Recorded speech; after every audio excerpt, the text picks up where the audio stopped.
Welcome to the introduction video for our step-by-step construction guides on how to build your polytunnel. We understand that being able to see is better than reading off a page. A picture speaks 1,000 words. This is why we have created step-by-step instructional videos detailing every part of the construction of your polytunnel. Throughout the printed instruction manual that is supplied with all polytunnel orders, you will see QR codes. Simply scan these QR codes with your phone and you will be directed to the correct video. Upon receiving your order, we start to pick and pack your polytunnel and get it ready for dispatch. Your polytunnel will be delivered by our nationwide courier and will consist of several different packages. If you have any queries regarding delivery of your polytunnel, please visit www.firsttunnels.co.uk/shipping. Throughout the construction of your polytunnel, you'll be using a variety of steel tubes at various lengths. Identifying the steel tubes is easy. Taking this code for example, 50/120FS. The first indicates indicates the diameter of the tube, and the second number indicates the length. The two letters that precede the numbers indicate the finish to each end. F indicates flattened end, S indicates swaged end, and P indicates a plain end. For this example, the steel tube is 50 mm in diameter and 1.2 meters long, with one flattened end and one swaged end. The next video in this playlist will be how to set the foundations for your polytunnel. In this video, we will show you how to set the foundations for your polytunnel using anchor plates or concrete on an earth base such as grass or soil. In this video, we will demonstrate setting the foundations for a 16-foot wide by 24-foot long polytunnel. Setting the foundations is an essential part of constructing your polytunnel. Taking your time to set your polytunnel foundations correctly will ultimately result in a more robust polytunnel that performs well and looks good. Here are the parts you'll need. All of your polytunnel foundations should be in line, evenly spaced, and consistent in height. To get started, we're going to position the four corner foundations. If you are using anchor plates or concrete, the swaged end of the foundation tube should be out of the ground when set. At this stage, we are temporarily positioning the foundations to make sure we have the right measurements, so only push them into the ground enough to steady them.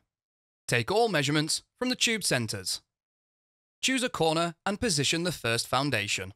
From this corner, measure down the length of your polytunnel and position the second foundation where your polytunnel ends. It is essential that your foundations are set square. This can be achieved by ensuring that both diagonal measurements from corner to corner are equal. This measurement is different for different sizes of polytunnel. We have listed the diagonal measurements in your construction booklet. If your size isn't listed in the construction booklet, we also have a useful polytunnel diagonal calculator available online that calculates this important length. Please visit firsttunnels.co.uk/diagonal. Using two tape measures in tandem, measure 16 feet across the width from the second corner and diagonally from the first corner to position the third corner foundation. Repeat this procedure to position the final corner foundation. Finally, double-check the measurement between number 3 and 4 corners is correct for your length of polytunnel. Now your corner foundations are in position and square, you should now check that the site is level. A slope along the polytunnel's length is not an issue. However, if the site slopes across the width, then the foundation on the lower side will need raising out of the ground until they are level with the other side. This is to ensure that the hoops are vertical. We suggest that the foundations are raised no more than 15 centimeters, as you require enough foundation to be secured into the ground. We can supply longer foundation tubes if required. Please visit firsttunnels.co.uk/tube. Checking the degree of the slope can be achieved by running a taut string line from the base of a corner foundation across the width. Delicately holding a spirit level on the string line or using a line level can determine the slope. If a slope exists, you must start by fitting the foundations on the side that is the highest first. We will now show you how to secure the foundations into the ground. If you are using anchor plates or concrete, you will be required to measure around the foundation tube and excavate a 50 cm square by 60 cm deep hole. This means you'll be required to remeasure the position of the foundation tubes using the methods demonstrated earlier. The base of the hole can be used to hold the foundation tube in place. Protecting the swaged end with a piece of timber, knock the foundation tube into the base of the hole. The base of the swage should be set at ground level. Use a piece of timber to lay over the hole as a guide. Now we will show you how to secure foundations using anchor plates. Secure an exhaust clamp to the bottom of the foundation tube using a 13 mm spanner. Slide an anchor plate down the foundation tube to meet the clamp and then secure another exhaust clamp on top. Now you can backfill the hole, packing the soil as you go.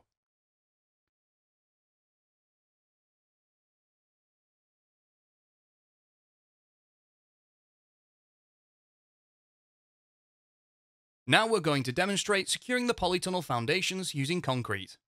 Secure an exhaust clamp approximately 2/3 down the tube. The clamp prevents the unlikely instance of the tube sliding out of the concrete block. We suggest using concrete that is 1 part cement and 5 part aggregate. We also recommend postcrete. This ready-made mix is supplied in 20 kg bags and you simply add water.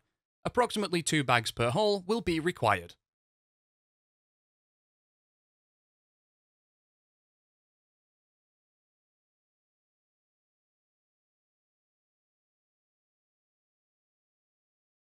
We have now shown you how to secure the first foundation in position using anchor plates or concrete. We will now proceed to secure the 3 remaining corner foundations. For the second corner, use 2 tapes in tandem to reposition the foundation and secure using anchor plates or concrete. We will now secure the third corner. The foundations on the opposite side of your polytunnel must be sat level across the width. This may require setting the foundations higher out of the ground. If using anchor plates or concrete, excavate a hole and reposition the third corner foundation using the methods described earlier. To ensure the foundation tube is set level across the 16-foot width, tie a string line to the second foundation tube close to the top. Adjust the height of the foundation tube to the correct level across the width. You may be required to return back some of the hole spoil to accommodate this. Once the third foundation is the correct height and position, secure it into the ground using anchor plates or concrete. We will now reposition and secure the final corner foundation. If using anchor plates or concrete, excavate a hole and reposition the fourth corner foundation using the methods described earlier. Tie a string line from the first corner foundation and pull it taut across the width to ensure the fourth foundation is level with the first foundation and secure it into the ground. We have now positioned and secured all 4 corner foundations. You can now install the intermediate foundations. Use a measuring tape to position intermediate foundations at 6-foot spacings. If using anchor plates or concrete, excavate a 50 cm square by 60 cm deep hole for each foundation. Use a taut string line between the 2 corner foundations to ensure the intermediate foundations are consistent in height and in line. Reposition the intermediate foundations in the hole and secure using anchor plates or concrete.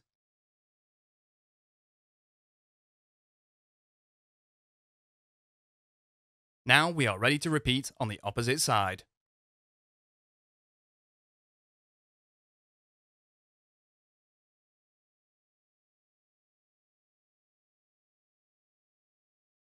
In this video, we will show you how to set the foundations for your polytunnel on a solid base such as concrete or timber. In this video, we will demonstrate setting the foundations for a 16-foot wide by 24-foot long polytunnel. Setting the foundation is an essential part of constructing your polytunnel.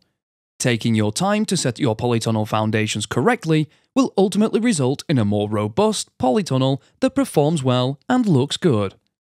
Here are the parts you'll need. All of your polytunnel foundations should be in line and evenly spaced. To get started, we're going to position the 4 corner foundations. At this stage, we are temporarily positioning the foundations to make sure we have the right measurements. Take all measurements from tube centers. Choose a corner and position the first foundation. From this corner, measure down the length of your polytunnel and position the second foundation where your polytunnel ends. It is essential that your foundations are set square. This can be achieved by ensuring that both diagonal measurements from corner to corner are equal. This measurement is different for different sizes of polytunnel. We have listed the diagonal measurements in your construction booklet. If your size isn't listed in the construction booklet, we also have a useful polytunnel diagonal calculator available online that calculates this important length. Please visit firsttunnels.co.uk/diagonal. Using 2 tape measures in tandem, measure 16 foot across the width from the second corner and diagonally from the first corner to position the third corner foundation. Repeat this procedure to position the final corner foundation. Finally, double check that the measurement between number 3 and 4 corners is correct for your length of polytunnel, in this instance 24 foot. To fix the base plate to the floor, use shield anchors for concrete or coach screws for timber. Make a mark at each bolt hole position.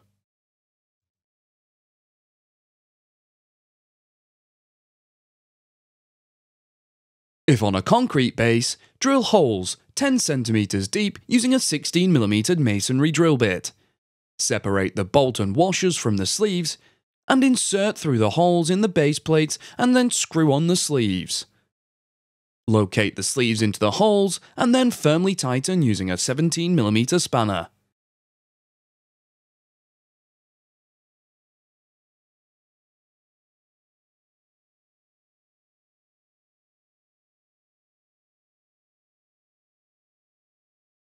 If on a timber base, drill pilot holes 7 cm deep using a 7mm timber drill bit. Reposition the base plate and tighten the coach screws using a 17mm spanner. Repeat on all 4 corners. Remember to recheck your measurements as you proceed. You can now install the intermediate foundations. Use a taut string line between the 2 corner foundations to ensure the intermediate foundations are in line. Use a measuring tape to position intermediate foundations at 6 foot spacings. And fixing position using the same method as the corner foundations. Repeat on the opposite side.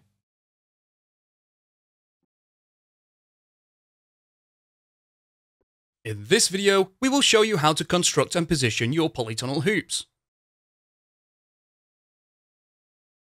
Here are the parts you'll need. During the manufacturing process, the hoops are oiled. You will be required to remove the oil with a degreaser such as hot soapy water or white spirits. This is required as the polytunnel cover will be protected from the hoops with an adhesive tape. It is easier to clean the hoops prior to assembling them. First, we will start by assembling the hoops on a flat, clear area. The 2 legs of the hoop are plain on both ends. The centerpiece is swaged on both ends. Connect the sections of hoop together by slotting the swaged end into the plain end. Secure the tubes together using a self-drilling screw with the provided driver socket, 4 cm from the joint. Flip the final hoop over prior to screwing.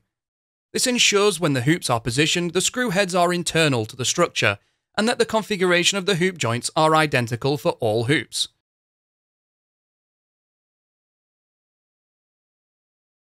It is normal practice for the hoops to be put under tension to get the required width. Do not assume that the hoop, when assembled, is the correct width. It will look wider until positioned onto the foundation tubes or base plates. Position an assembled hoop at one end of the structure, ensuring the screw heads are not externally facing.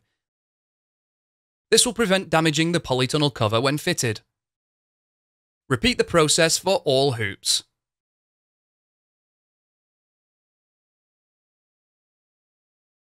In this video, we will show you how to install corner stabilisers on your polytunnel.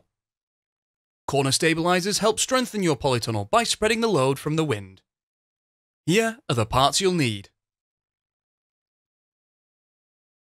There are 4 corner stabilisers, one for each corner. The corner stabilisers are positioned between the end hoop and the first intermediate hoop. Each corner stabiliser is made from 2 pieces. One piece is 1.9 meters long, flat at one end and plain at the opposite end.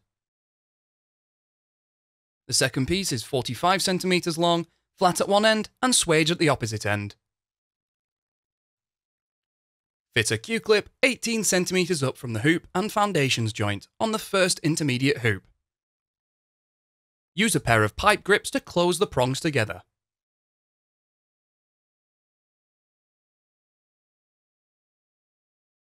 Locate the flat end of the longer piece to the Q-clip.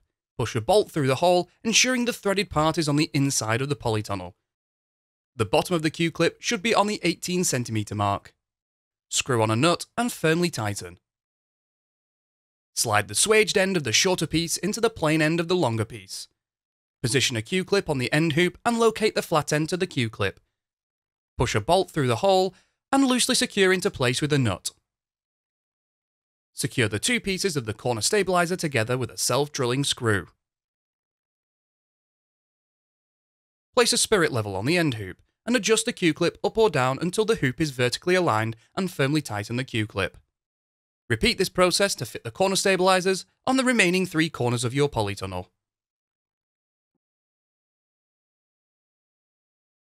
In this video, we will show you how to install the ridge of your polytunnel.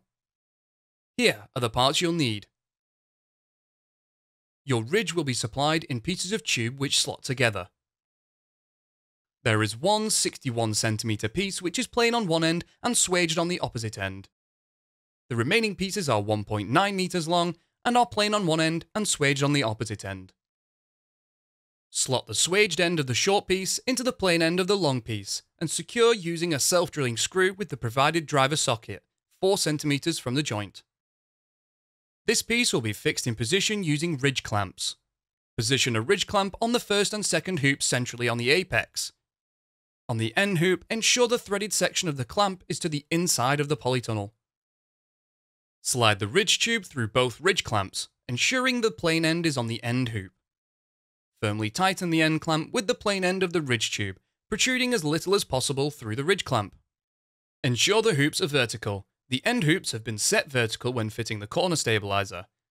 Visually adjust the intermediate hoops so they look vertical and tighten the ridge clamp. Work along, adding sections of ridge tube and securing to the hoops using ridge clamps. Secure the 2 tubes together using a self-drilling screw 4 centimeters from the joint. Ensure that all intermediate hoops are vertical and tighten the ridge clamp. The final ridge tube will exceed the length of your structure. You will be required to trim the tube so it is protruding as little as possible through the ridge clamp. The ends will be sharp. Protective tape will be applied at a later stage.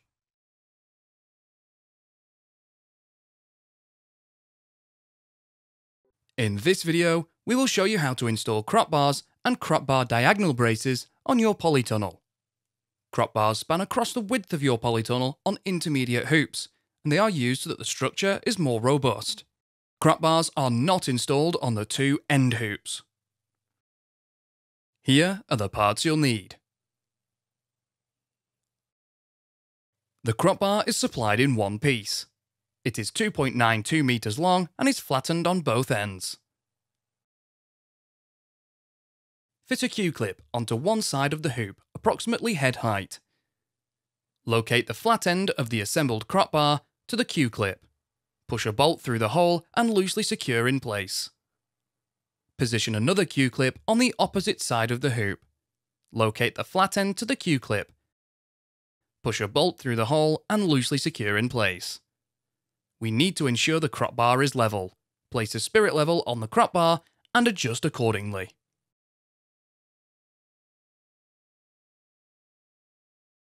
Once the crop bar is level, firmly tighten the nuts on both Q-clips.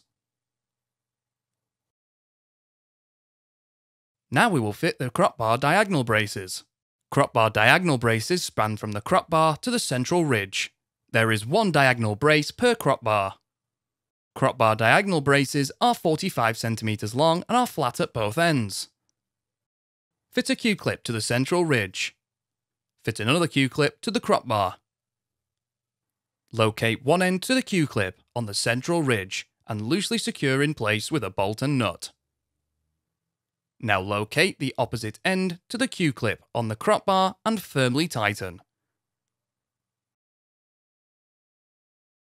Adjust the Q-clip so that the crop bar is level and the diagonal brace is not pushing the crop bar down nor pulling it up, and then firmly tighten the Q-clip.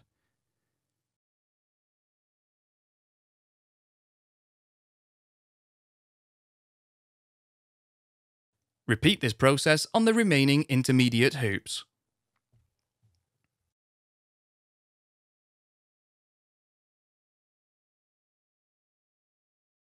In this video, we will show you how to install storm braces onto your polytunnel. Here are the parts you'll need. Storm braces are only fitted to intermediate hoops, not the two end hoops. Storm braces are installed over the hoop joints on the inside of the hoop. Storm braces are made from 35mm diameter tube, are 45 cm long, and are flattened at both ends. Fit a Q-clip onto the hoop above the joint. Once the Q-clip is on the hoop, use a pair of pipe grips to close the prongs together. Locate one end of the storm brace on the Q-clip and loosely secure into place. Next, fit another Q-clip below the joint and secure the opposite ends of the storm brace. Adjust the position so the middle of the storm brace is over the joint and then firmly tighten both Q-clips. You can now repeat this process to fit the remainder of the storm braces on the intermediate hoops. In this video, we will show you how to install staging supports on your polytunnel. Please note, staging worktops are not supplied. However, we do supply the fixings to secure your worktop to the staging supports. We will show you how to secure your worktops with fixings at the end. Here are the parts you'll need. Staging supports come in 3 pieces. The staging top tube is 1.2 meters long and is flattened on both ends. The staging leg is 75 centimeters long and is flattened on one end and plain on the other. The staging diagonal brace is 45 centimeters long and is flattened on both ends. Connect the staging top tube and staging leg together with a 30mm M8 bolt and nut, ensuring a right angle is formed. Position a Q-clip onto the staging leg and another onto the staging top tube. Locate the flat ends of the staging diagonal brace to the Q-clips. Ensure the top tube and leg still form a right angle and firmly tighten the Q-clips. Fit a Q-clip to the hoop. Once the Q-clip is on the hoop, use a pair of pipe grips to close the prongs together. With the staging support now assembled, locate the flat end of the staging top tube to the Q-clip. Push a bolt through and use a nut to secure loosely in place. For polytunnels constructed on a soft base, we recommend that the staging leg is sat on a solid block. This will prevent the leg from sinking into the ground when you put weight on it. Now you will need to check that the staging support is level.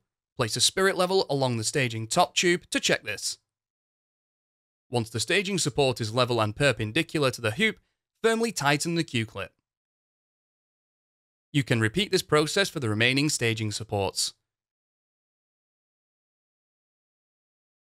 Staging supports fitted to the end hoops will need to be slightly angled into the polytunnel, so that any worktops you fix will not interfere with the polytunnel cover. We have supplied you with fixing clamps to attach your staging tops.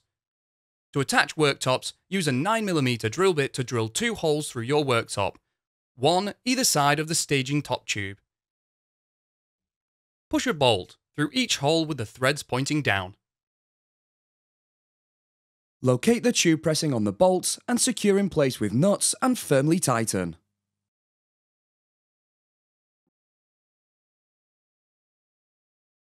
In this video, we will show you how to install twin supports on your polytunnel. As well as adding strength, they are also useful for supporting crops and hanging baskets.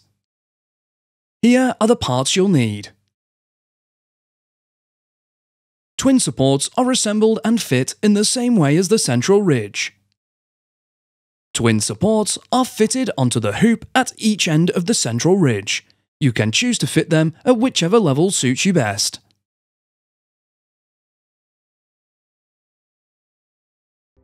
In this video, we will show you how to assemble the doors for your polytunnel.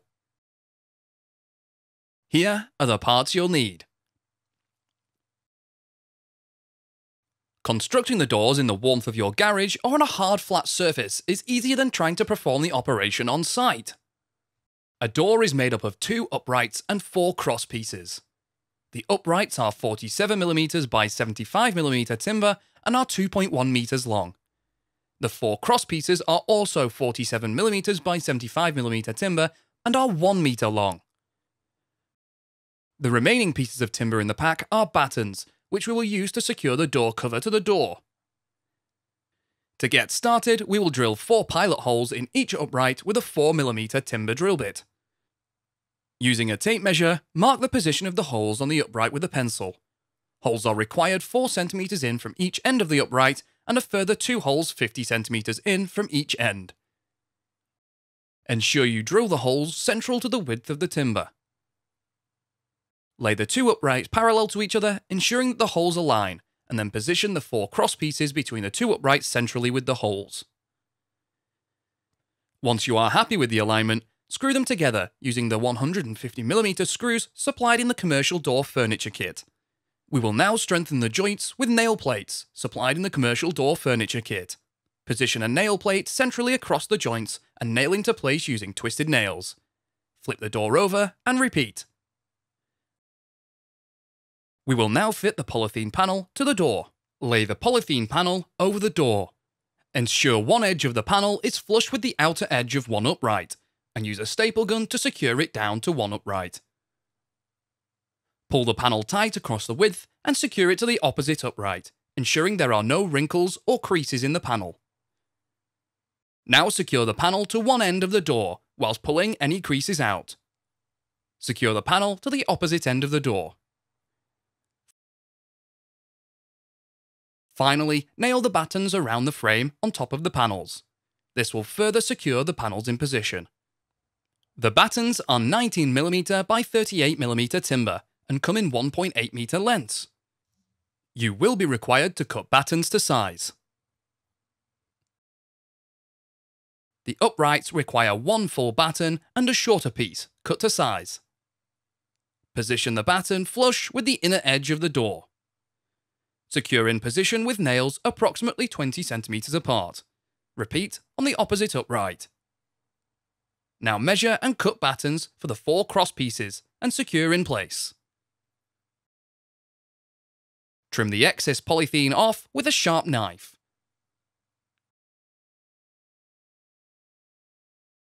Now it is time to fix the hinges.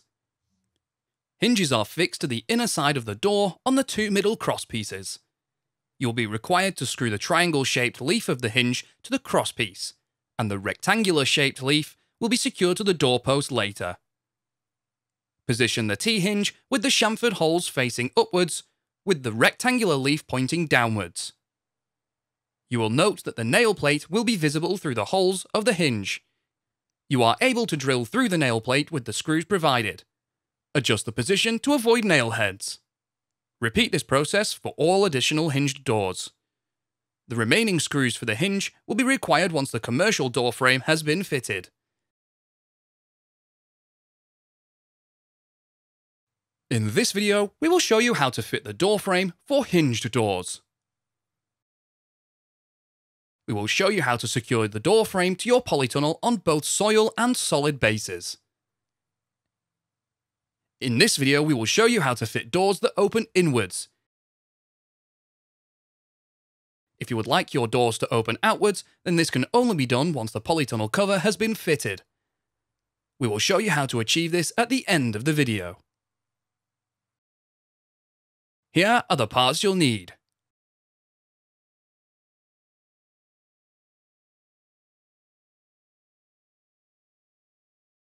The door frame comprises of 3 pieces of 100mm by 47mm by 3 m timber, which are the 2 door frame posts and 1 door frame lintel. The remaining pieces supplied in the pack are 19mm by 38mm by 1.8 m battens, which are used later when fitting your polytunnel cover. Start by running a taut string line across the width of your polytunnel on the end hoop. Ensure the string line runs on the outer face of the hoops. You will use this string line to make sure your door frame is flush with the end of the polytunnel.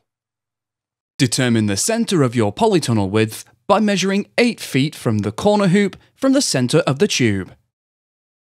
From this central position, measure 1.14 meters towards each corner hoop. This identifies the position of your doorposts. If you are fitting your polytunnel onto an earth base, you will be required to excavate a hole 30 cm square and 40 cm deep. If fitting to a solid base such as concrete or timber, the door frame post will be secured to the ground using brackets. Reposition the door frame post into the hole or onto the solid base, ensuring the front face of the post is behind the string line. Ensure the door frame post is positioned 1.14 meters from the center mark to the inside of the door frame post. Use a spirit level to make the doorpost vertically level. Mark where the doorpost meets the hoop and cut the post on this mark. Reposition the doorpost. Fit a P-clip onto the hoop. Both prongs of the P-clip should run down the outer face of the doorpost where it is held in place with bolts. Using a 9mm wood drill bit, drill a hole on the marks through the timber. Push a bolt through the P-clip and drilled holes so that the thread is on the inside of the polytunnel. Loosely secure with a washer and nut. Adjust your door frame post so that the front face touches the string line. The inner edge of the door frame post is 1.14 meters from the center and is vertically level. Once you are happy with the position, secure the P-clip in place with a self-drilling screw. Now we will secure the bottom of the door frame post. If on soil, backfill the hole with concrete. We suggest using concrete that is 1 part cement and 5 parts aggregate. We also recommend postcrete. This ready-made mix is supplied in 20kg bags, requires no mixing, you simply add water. Approximately 2 bags per hole will be required. If on a solid base, fix the base of the plate to the floor using shield anchors for concrete or coach screws for timber. Position the door frame post plate on the ground on the inside of your polytunnel. Make a mark through the center hole, then remove. If on a concrete base, drill a hole 7 cm deep using a 14mm masonry drill bit. Separate the bolt and washer from the sleeve and insert through the hole in the door frame post plate and then screw on the sleeve. Locate the shield anchor into the hole and firmly tighten using a 17mm spanner. If on a timber base, drill a pilot hole 5 cm deep using a 7mm timber drill bit. Finally, screw the plate to the doorpost using the screws provided.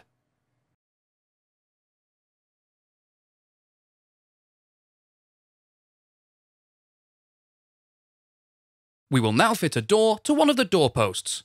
Ensure you have left the concrete for an adequate amount of time to set. Position the T-hinge internally onto the door frame post. Ensure the chamfered holes are visible. Use the screws provided in the commercial door frame kit to secure the hinge to the doorpost. Position the door, ensuring there is enough ground clearance for the door to fully open and close. With the first doorpost and door fitted, we will move on to fit the second. Measure the width of your door and make a note. The inside of the second doorpost should be positioned at a distance which is the width of your door plus 5mm away from the first door. Position the doorpost in the hole or onto the solid base, ensuring the front face is behind the string line. Ensure that the bottom of the doorpost is the measurement of your door plus 5mm away from the first door. We add 5mm to ensure that there is room between the two doors to allow for expansion. Adjust the doorpost so it is vertically level whilst ensuring the bottom stays in position. Make a mark where the doorpost meets the hoop and cut on this mark.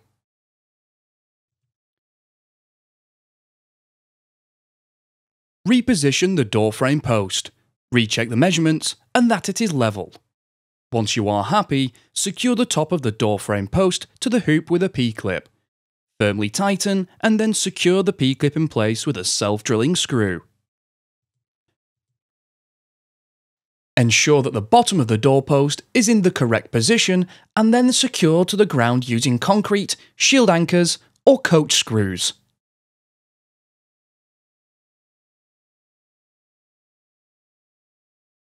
Have one person position the door tight up to the doorpost and at the height of the first door, and secure in place by screwing the hinges onto the doorpost.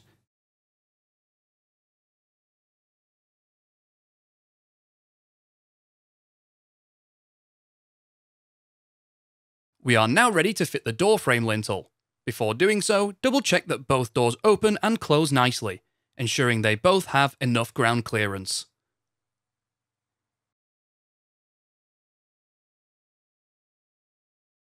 You will be required to cut the door frame lintel so that it fits between the doorposts. Offer the door frame lintel up, position one end flush with the doorpost, and make a mark at the other end where the lintel needs cutting, and cut. Reposition the lintel, ensuring there is a 5mm gap between the top of the doors and the bottom of the lintel. Use a 4mm wood drill bit to drill a pilot hole. Use a 150mm screw to secure the doorpost. Repeat at the other side. The joints can now be reinforced with nail plates on both sides. Position a nail plate equally across the joint and secure in place with twisted nails. We will now fit a door frame stabiliser. The door frame stabiliser spans from the central ridge to the inside of the door frame lintel. Door frame stabilisers are 61 cm long and are flat on both ends, with one end bent at 45 degrees. Fit a Q-clip to the central ridge. Locate the flat end of the door frame stabiliser to the Q-clip on the central ridge and loosely secure in place with a bolt and nut, ensuring the bent end is correctly orientated to be secured to the door frame lintel. Now drill a hole through the centre of the door frame lintel. Slide the door frame stabiliser along until it meets the inside face of the door frame lintel. Push a 75mm M8 bolt through the door frame lintel and the door frame stabiliser. Ensure that the threaded end of the bolt is on the inside of the polytunnel. Secure in position using a washer and nut. Adjust the Q-clip on the central ridge so that it is not pushing the door frame down nor pulling it up, and firmly tighten. The doors could damage the polytunnel cover when fully opened. Drive wooden stakes into the ground to prevent this.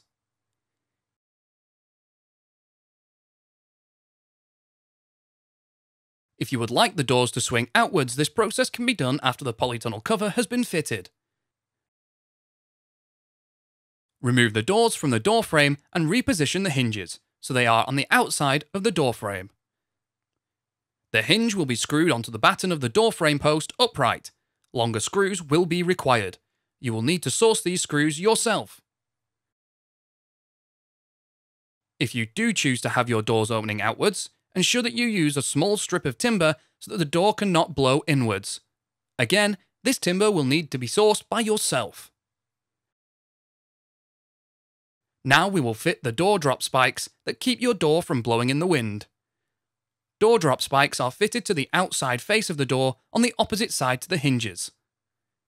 Measure up from the bottom of the door 9 cm and make a mark. Position a door drop spike guide bracket so the bottom of the bracket is flush with this mark. Mark the position of the 2 slots in the bracket and across the top. Now reposition the bracket so the bottom of the bracket is flush with the top mark, and mark the position of the 2 slots again. Using a 9mm wood drill bit, drill a hole through the door for the 4 slots.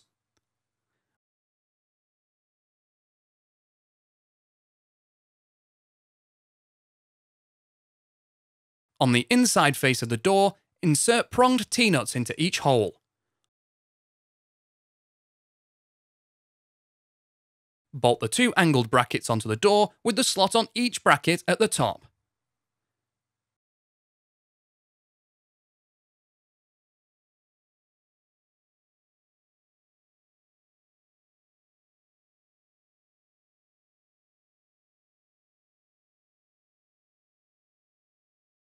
Close the door to the required position, slide the drop spike down through both brackets and mark the position on the ground. Open the door and bury the tube in the required position.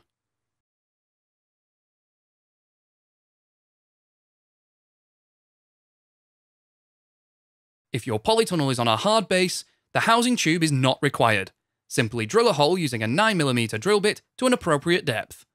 Repeat this process on both doors.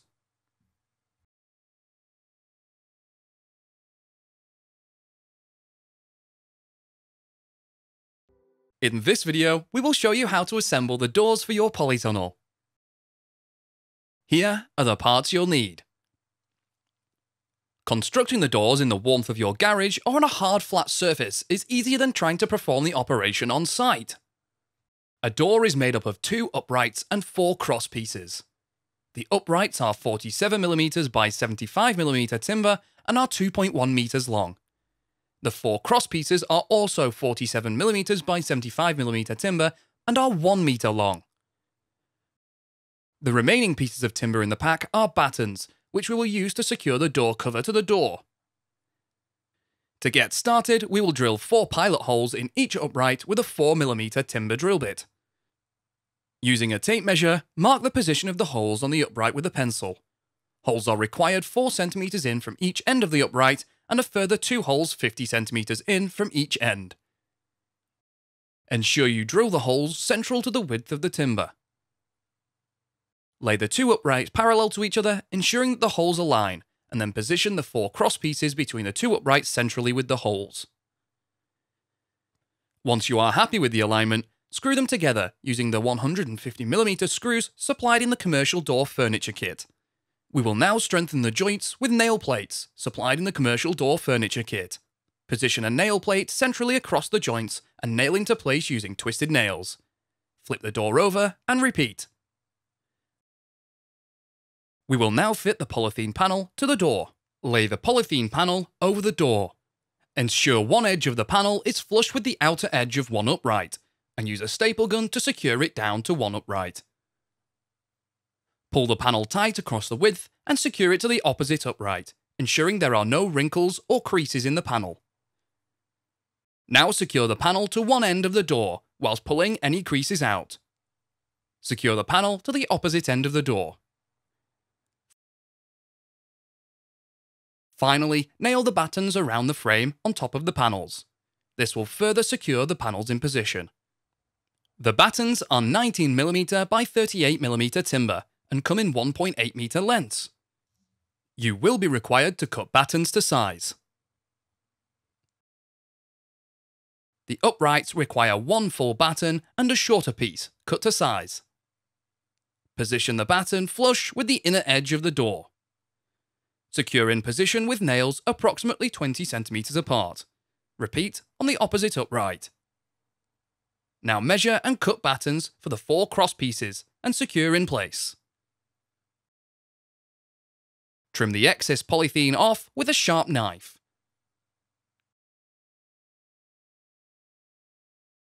We will now fit the sliding door wheels. The sliding door runs on 2 sets of wheels, screwed to the top of each door. These wheels run in an aluminium track which is bolted to the outside of the door lintel after the polytunnel has been covered. Assemble the wheels by sliding the head of the bolt onto the bracket, so that the head is in the dip in the bracket. Thread the washer face nut onto the bolt and tighten.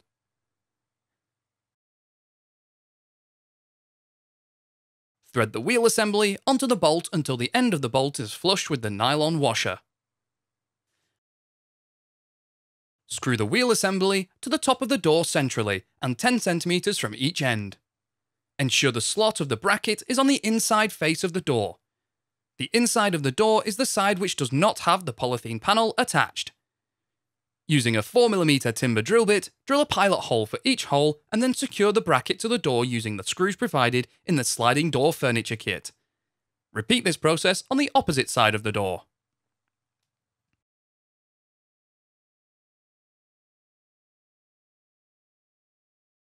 In this video, we will show you how to fit the door frame for sliding doors. We will show you how to secure the door frame to your polytunnel on both soil and solid bases. Here are the parts you'll need.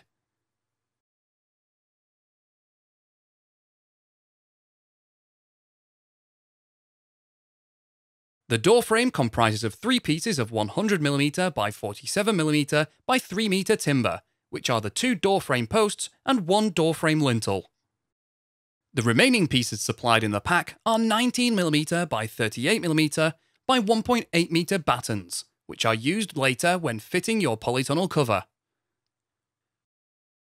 Run a taut string line across the width of your polytunnel on the end hoop across the front of the hoop. You will use the string line to make sure your door frame is flush with the end hoop. Determine the centre of your polytunnel width by measuring 8 feet from the corner hoop from the centre of the tube. From this central position, measure 1.14 meters towards each corner hoop. This identifies the position of your doorposts. If you are fitting to an earth base, you'll be required to excavate a 30cm square by 40cm deep hole for each doorpost. If fitting to a solid base such as concrete or timber, the door frame post will be secured to the ground using brackets. We will show you this process shortly. Reposition the door frame post into the hole or onto the solid base, ensuring the front face of the post is behind the string line. Ensure the door frame post is positioned 1.14 meters from the center mark to the outside of the door frame post. Use a spirit level to make the doorpost vertically level. Mark where the doorpost meets the hoop and cut the post on this mark. Reposition the doorpost. Fit a P-clip onto the hoop. Both prongs of the P-clip should run down the outer face of the doorpost where it is held in place with bolts. Using a 9mm wood drill bit, drill a hole on the marks through the timber. Push a bolt through the P-clip and drill holes so that the thread is on the inside of the polytunnel. Loosely secure with a washer and nut. Adjust your door frame post so that the front face touches the string line, and the outer edge of your door frame post is 1.14 meters from the center and is vertically level. Once you are happy with the position, tighten the nuts on the P-clip and secure the P-clip in place with a self-drilling screw. We will now secure the bottom of the door frame post. If on soil, backfill the hole with concrete. We suggest using concrete that is 1 part cement and 5 parts aggregate. We also recommend postcrete. This ready-made mix is supplied in 20kg bags, requires no mixing, you simply add water. Approximately 1 bag per hole will be required.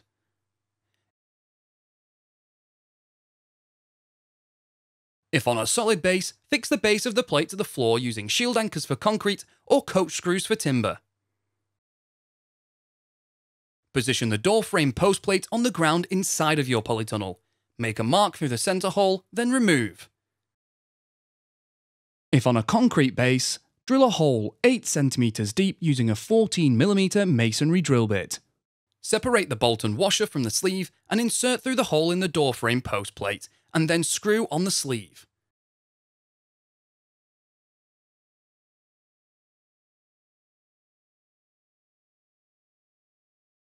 Locate the shield anchor into the hole and firmly tighten using a 17mm spanner.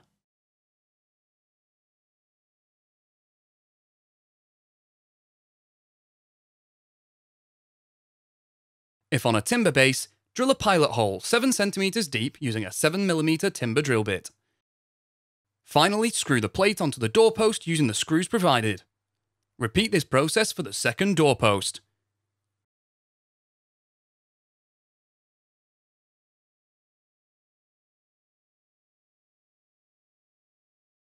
It is now time to fit the door frame lintel. You will be required to cut the door frame lintel so that it fits between the doorposts. The door frame lintel should be at the height of 2.1 meters from the ground to the bottom edge of the lintel. Measure up one doorpost 2.1 meters. If your site slopes across the width, measure up the post on the higher side. Offer the door frame lintel up, position one end flush with the doorpost, and make a mark at the other end and cut.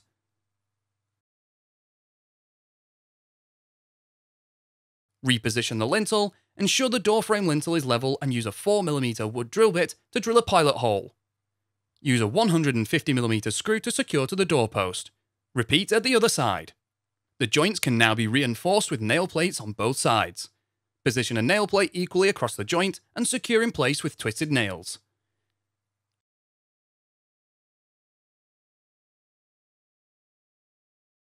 We will now fit a door frame stabiliser. The door frame stabiliser spans from the central ridge to the inside of the door frame lintel. Door frame stabilisers are 61 cm long and are flat on both ends, with one end bent at 45 degrees. Fit a Q-clip to the central ridge. Locate the flat end of the door frame stabiliser to the Q-clip on the central ridge and loosely secure in place with a bolt and nut, ensuring the bent end is correctly orientated to be secured to the door frame lintel. Now drill a hole through the centre of the door frame lintel. Slide the door frame stabiliser along until it meets the inside face of the door frame lintel. Push a 75mm M8 bolt through the door frame lintel and the door frame stabiliser. Ensure that the threaded end of the bolt is on the inside of the polytunnel. Secure in position using a washer and nut. Adjust the Q-clip on the central ridge so that it is not pushing the door frame down nor pulling it up, and firmly tighten. We will now fit the sliding door support rails. Sliding door support rails are fitted between the doorpost and corner hoop to support the sliding door. Sliding door support rails are 47mm by 75mm timber and come in lengths of 2.4 meters, which will need cutting to size. From the ground, measure up the doorpost 30 centimeters and make a mark. Position a piece of timber flush with the doorpost and horizontally level, and cut the piece of timber to fit between the doorpost and corner hoop. Secure the support rail to the door by drilling a pilot hole using a 4mm wood drill bit, and then use a 150mm screw. The support rail is fixed to the corner hoop, using a P-clip supplied in the sliding door support rail fixing kit. Position a P-clip onto the corner hoop with both prongs of the P-clip running along the front face of the sliding door support rail.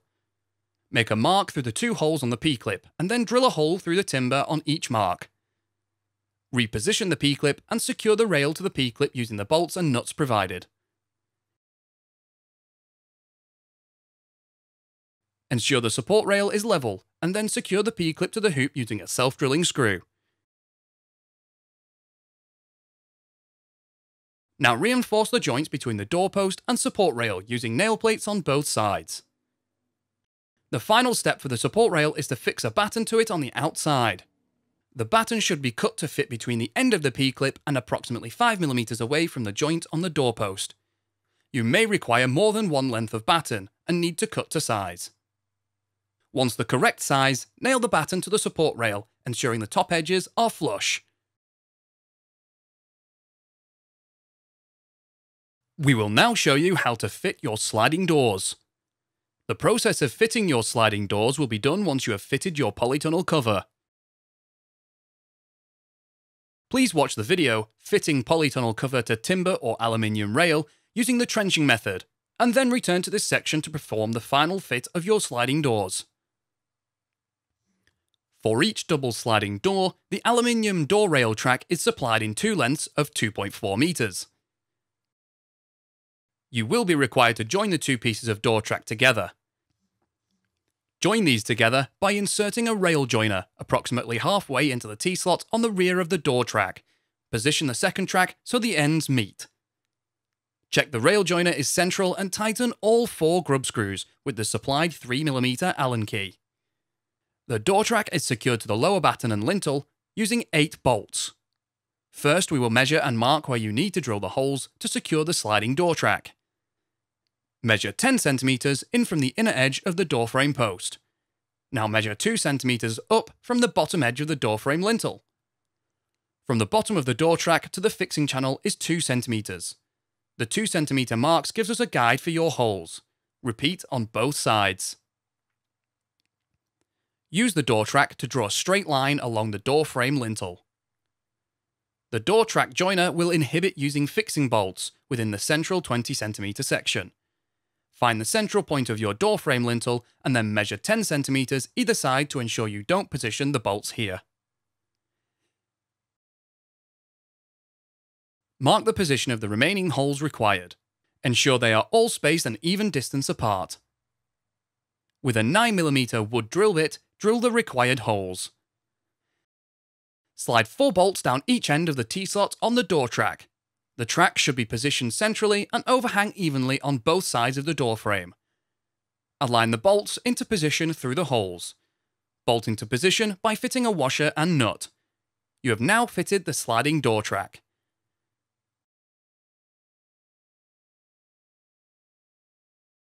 The corners of the door track are sharp. Please ensure you fit corner protectors to prevent any injury.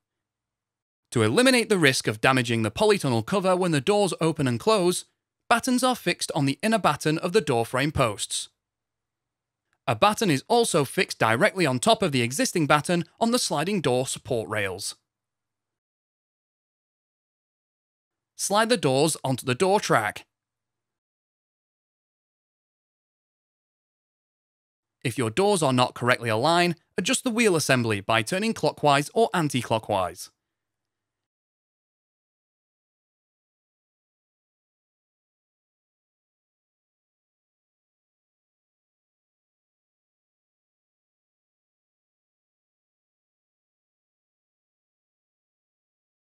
We will now fit the door stops. Door stops prevent the doors from rolling out of the track. 4 door stops are provided, 1 for each end of the track and an additional 2 stops in the middle of the track. Assemble the door stop by screwing the slotted grub screw through the bracket and into the rubber stop. You will be required to remove 1 door from the track. Slide 2 door stops down the door track to the centre. Rehang the second door. Close the doors so they are central to the frame and then adjust the door stops to butt up to the wheels. Slide in the outside stop and tighten the slotted grub screw. Adjust each stop by releasing, sliding along and retightening until the door stop is in the required position. We will now fit the door guide. The door guide prevents your sliding door from swinging in the wind. Assemble the door guide by screwing on the flange nut onto the threaded rod, with the flange at the top. Slide on the nylon roller and secure with the locking nut. You will need to hold the rod with grips to hold it tight while screwing on the locking nut. Do not tighten the nut completely. Allow the roller to turn. Position the door guide in line with the door frame post which the door slides past. Making sure it is upright, drive the guide into the ground. You will be required to repeat this process for both doors. If you have a hard base, fix a door frame post plate to the floor. Now we will fit the door drop spikes that keep your door from blowing in the wind. Door drop spikes are fitted to the outside face of the door on the opposite side to the door opening. Measure up from the bottom of the door 9 cm and make a mark. Position a door drop spike guide bracket so the bottom of the bracket is flush with this mark. Mark the position of the 2 slots in the bracket and across the top. Now reposition the bracket so the bottom of the bracket is flush with the top mark and mark the position of the 2 slots again. Using a 9mm wood drill bit, drill a hole through the door for the 4 slots.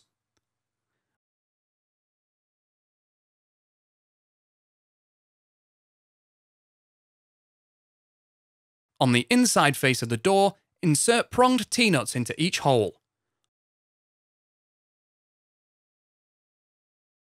Bolt the 2 angled brackets onto the door with the slot on each bracket at the top.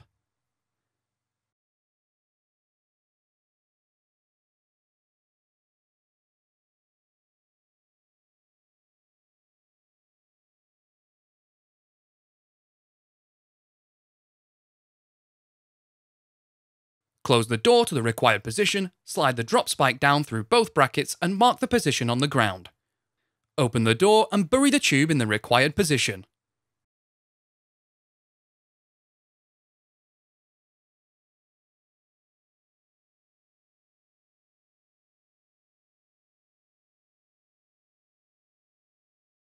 If your polytunnel is on a hard base, the housing tube is not required.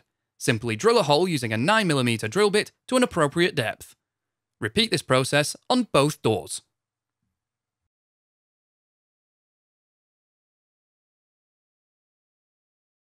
In this video, we will show you how to fit the aluminium base rails to your polytunnel. Unless you have decided to install side ventilation on your polytunnel, base rails are used to attach your polytunnel cover to ensure a secure and tight fit. Here are the parts you'll need.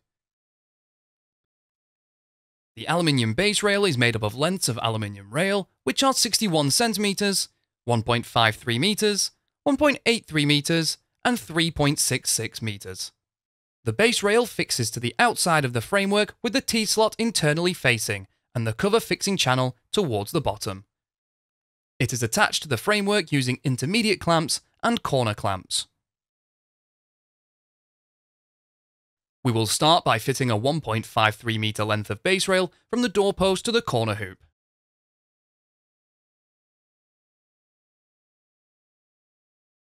This piece will extend beyond the width of your polytunnel and will be trimmed to size at the end. The 61 cm, 1.83 meter, and 3.66 meter lengths will be used down the length of your polytunnel, corner to corner. If your polytunnel has a slope across the width, then we suggest fitting the rail on the side that is highest first. Your foundations will have been positioned at a consistent height, and consequently, the swage joint can act as an indicator for the position of the rail. Set the base of the rail in line with the joint on the foundation. Fit a corner clamp to the corner hoop. To assemble, place the U-bolt around the corner hoop with the threads pointing to the inside of the polytunnel. Place the tube pressing, then corner clamp onto the threads, ensuring the corner clamp wings run parallel to the width and length of the polytunnel and loosely secure in place. Position the base rail on the front face of the doorpost with the bottom of the rail also in line with the joint on the corner hoop. Ensure the rail is level using a spirit level. Mark the doorpost in line with the T-slot and in the centre of the doorpost. Use a 9mm wood drill bit to drill a hole through the doorpost. Slide a 90mm M8 bolt into the T-slot and then through the pre-drilled hole. Fix in place using a nut and washer, ensuring the end of the base rail is flush with the inner edge of the doorpost. To fix the base rail to the corner clamp, slide a 16mm M8 bolt into the T-slot of the rail and through the corner clamp and loosely secure into place.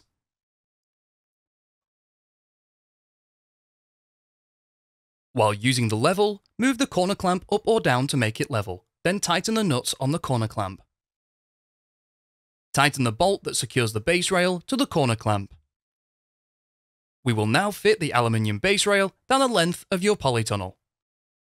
Starting with the 61 cm length, slide a 16mm M8 bolt down the T-slot and locate the bolt through the corner clamp. Butt the base rail up to the corner base rail and tighten the nut. You will now start to use the 3.66 meter lengths of base rail. Depending on the length of your polytunnel, you may have been supplied with a 1.83 meter length, which will be used last. Join this length to the previously fitted length using a rail joiner. To secure the base rail to the intermediate hoop, slide 2 hexagon bolts from the intermediate clamps down to the T-slot of the base rail. Position them at either side of the hoop. Place the curved pressing over the bolts and tighten.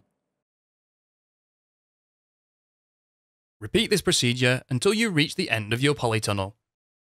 The final piece will exceed the length of your polytunnel and we will trim this off at the end. Measure and cut a piece of aluminium base rail to fit between the corner hoop and the inner edge of the doorpost on the opposite ends of the polytunnel and fit using the same method as earlier. Where the base rails exceed the width and length of your polytunnel, cut off the excess with a hacksaw. The sawn edges will be sharp. It is important that these are filed smooth before the cover is fitted for safety and so that they don't damage the polythene cover. We can now fit the base rail on the opposite side. If your ground is not on a slope, then repeat the procedure you followed for the first half. If you have a slope across the width, fitting the rail on this joint will create an unnecessary gap. We advise setting the base rail at a height that eliminates the gap as much as possible, but still ensuring that the rail from the doorpost to the corner hoop is level. Ensure that the rail is at a consistent height. A string line will be handy here.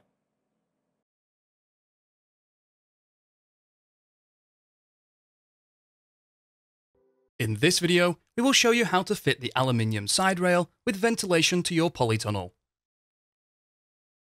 Here are the parts you'll need.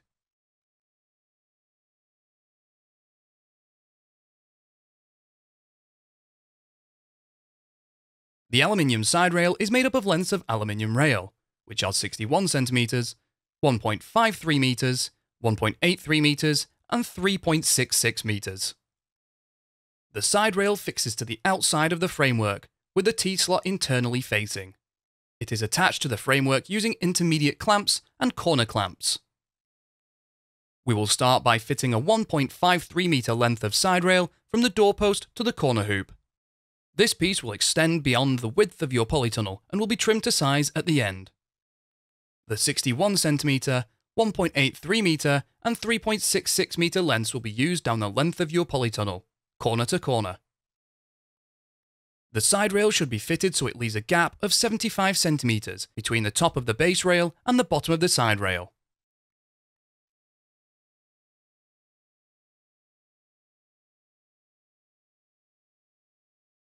Make a mark on the top and the bottom of the side rail. Carefully pull to the side to reveal the doorpost and make a mark on the doorpost in line with the T-slot. Use a 9mm wood drill bit to drill a hole through the doorpost. Slide a 90mm M8 bolt into the T-slot and then through the pre-drilled hole. Fix in place using a nut and washer, ensuring the end of the side rail is flush with the inner edge of the doorpost. Fit a corner clamp to the corner hoop. To assemble, place the U-bolt around the corner hoop with the threads pointing to the inside of the polytunnel. Place the tube pressing and then corner clamp onto the threads, ensuring the corner clamp wings run parallel with the width and length of your polytunnel. Secure in place with nuts, finger tight. Slide a 16mm M8 bolt into the T-slot of the rail and through the corner clamp. Secure the side rail to the corner clamp using a nut. Move the corner clamp up or down so that the bottom of the side rail is 75 cm above the base rail and firmly tighten the corner clamp nuts. We will now fit the aluminium side rail down the length of your polytunnel. Starting with the 61 cm length, slide a 16mm M8 bolt down the T-slot and locate the bolt through the corner clamp. Put the side rail up to the corner side rail and tighten the nut. You will now start to use the 3.66 meter lengths of side rail. Depending on your length of polytunnel, you may have been supplied with a 1.83 meter length, which will be used last. Join this length to the previously fitted length using a rail joiner. Slide half of the rail joiner into one piece of the side rail and tighten the screws using the Allen key bit provided. Then slide the second piece of the side rail onto the rail joiner and tighten the screws. To secure the side rail to the intermediate hoop, slide 2 hexagon bolts from the intermediate clamp down the T-slot of the side rail. Position them at either side of the hoop. Place a curved pressing over the bolts, measure 75 cm up from the side rail and tighten. Repeat this procedure until you reach the end of your polytunnel. The final piece will exceed the length of your polytunnel and we will trim this off at the end. Measure and cut a piece of aluminium side rail to fit between the corner hoop and the inner edge of the doorpost on the opposite end of the polytunnel, and fit using the same method as earlier. Where the side rails exceed the width and length of your polytunnel, cut off the excess with a hacksaw. The sawn edges will be sharp. It is important that these are filed smooth before the cover is fitted, for safety and so that they don't damage the polythene cover. If you have ordered aluminium side ventilation for both sides of your polytunnel, repeat this process on the opposite side.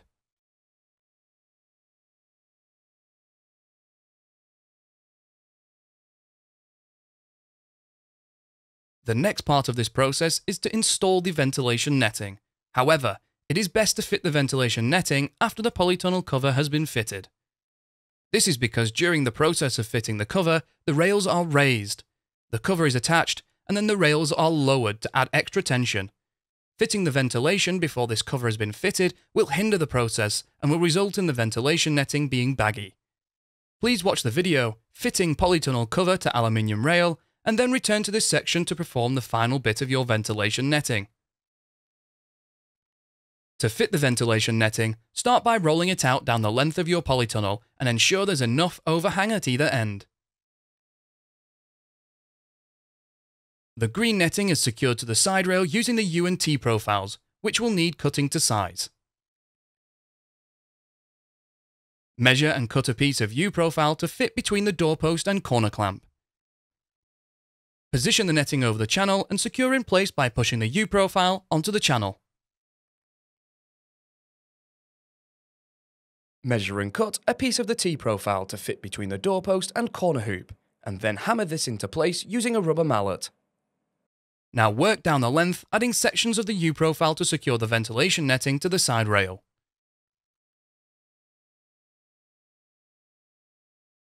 Then from the final corner to the doorpost.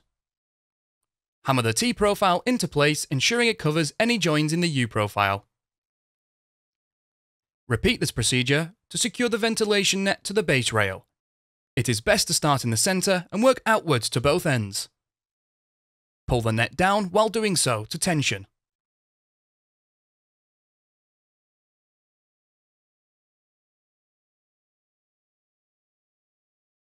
Using a wooden batten, measure and cut a piece that fits between the base rail and the side rail on the doorpost. Tension the netting and then secure to the doorpost using nails. You can now trim off the excess. Repeat this procedure on the opposite side of your polytunnel if you have ordered aluminium side ventilation for both sides.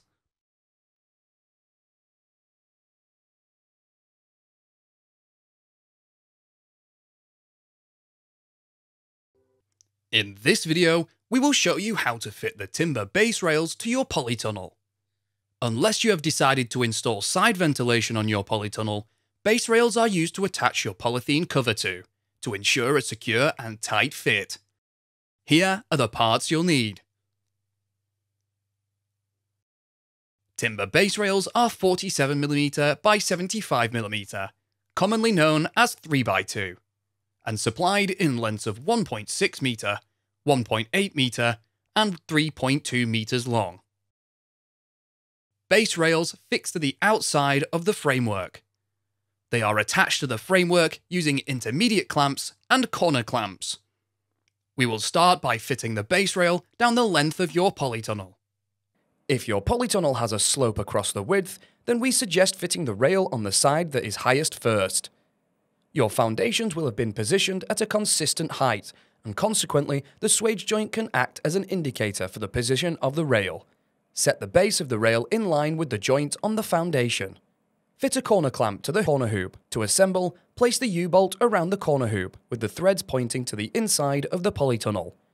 Place the tube pressing, then corner clamp onto the threads, ensuring the corner clamp wings run parallel to the width and length of the polytunnel and loosely secure in place.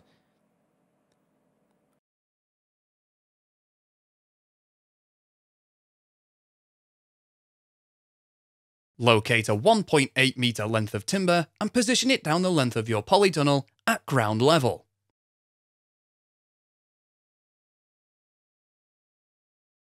Ensure the wing of the corner clamp is in the centre of the timber, and that the timber is on the outside of the corner clamp wing, and make a mark on the timber through the corner clamp wing. Drill a hole through the timber on this mark using a 9mm timber drill bit. Push a bolt through the timber and corner clamp, ensuring the thread is on the inside of the polytunnel, and secure it in place with a nut.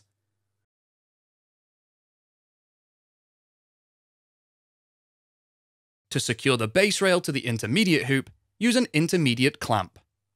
Drill a hole through the timber on each side of the hoop using a 9mm timber drill bit. Place a bolt through each of these holes from the outside. An arched pressing is placed over the bolts and secured in place with nuts.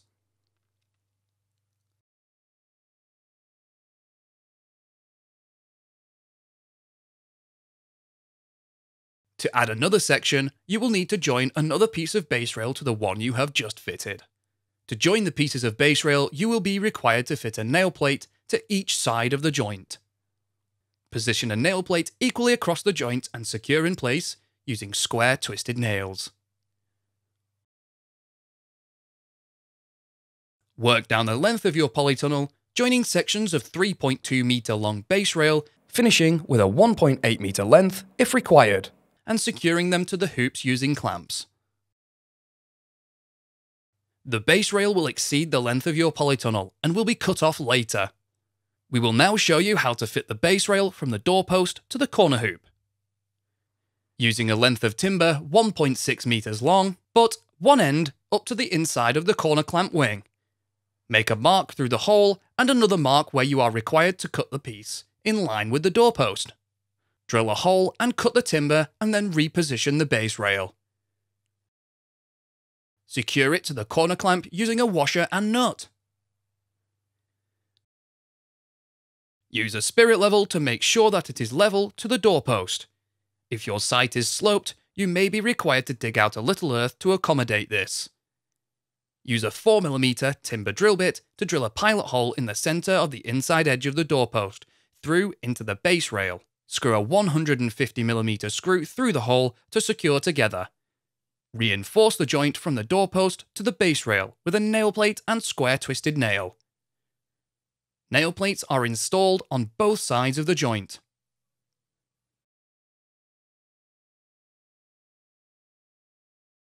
Fit the base rail from the doorpost to the corner on the opposite end of the polytunnel using the same method.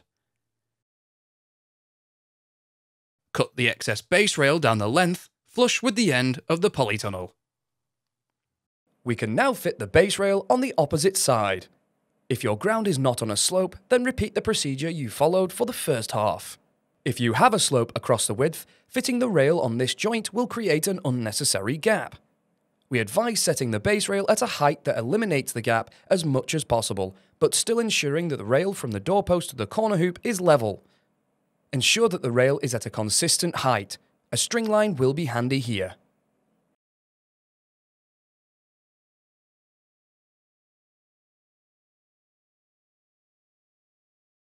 In this video, we will show you how to install side ventilation without a screen. Here are the parts you'll need. Timber side rails are 47mm by 75mm, commonly known as 3x2, and supplied in lengths of 1.6 meters, 1.8 meters, and 3.2 meters long. The side rail is fitted 75 centimeters above the base rail from the doorpost to the corner, down the length, and returns to the opposite doorpost.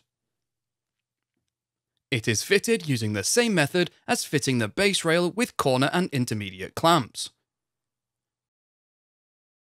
To get started, measure from the top of the base rail up the hoop and make a mark at 75 centimeters. Fit a corner clamp to the corner hoop. To assemble the corner clamp, place a U-bolt around the corner hoop with the threads pointing towards the inside of the polytunnel. Place the tube pressing and then corner clamp onto the threads, ensuring the corner clamp wings are positioned as shown, loosely secure in place. Locate a 3.2 meter length of timber and position it down the length of your polytunnel so that one end is flush with the end of your polytunnel. Ensuring the wing of your corner clamp is in the center of the timber and that the timber is on the outside of the corner clamp wing. Make a mark through the hole of the corner clamp wing. Drill a hole through the mark using a 9mm timber drill bit. Push a bolt through the timber and corner clamp, ensuring the thread is on the inside of the polytunnel. Adjust the clamp to the height mark and secure with a nut. To secure the side rail to the intermediate hoop, use an intermediate clamp. Ensure your side rail is to the height mark and drill a hole through the timber on each side of the hoop using a 9mm wood drill bit. Place a bolt through each of these holes from the intermediate clamp. An arch pressing is placed over the bolts and secured in place with nuts. To add another section, you will need to join another piece of side rail to the one you have just fitted, Position a nail plate equally across the joint and secure in place using square twisted nails. You will be required to fit a nail plate to each side of the joint. Work down the length of your polytunnel, joining sections of 3.2 meter long side rail, finishing with a 1.8 meter length if required, and securing them to the intermediate hoops using clamps. The side rail will exceed the length of your polytunnel and will be cut off later. We will now show you how to fit the side rail from the doorpost to the corner hoop. Using a length of timber 1.6 meters long, butt an end up to the inside of the corner clamp wing. Make a mark through the hole and another mark where you are required to cut the piece in line with the doorpost. Drill a hole and cut the timber, and then reposition the side rail. Secure it to the corner clamp using a washer and nut. Use the spirit level to make sure it is level to the doorpost, and then use a 4mm timber drill bit to drill a pilot hole in the centre of the inside edge of the doorpost through into the corner rail. Screw a 150mm screw through the hole to secure together. Reinforce the joint from the doorpost to the side rail with a nail plate and square twisted nail. Nail plates are installed on both sides of the joint.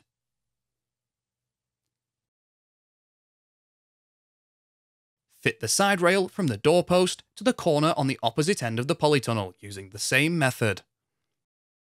Cut off the excess flush with the end of the polytunnel. Now we will install a side ventilation net. Ventilation netting is fitted from one doorpost, down the length, and returns to the doorpost on the opposite end of your polytunnel. Roll out the net down the length of your polytunnel. Check that you have enough netting at each end to reach the doorpost. Start at one end, position the ventilation netting so it is flush with the top of the side rail and staple it in place.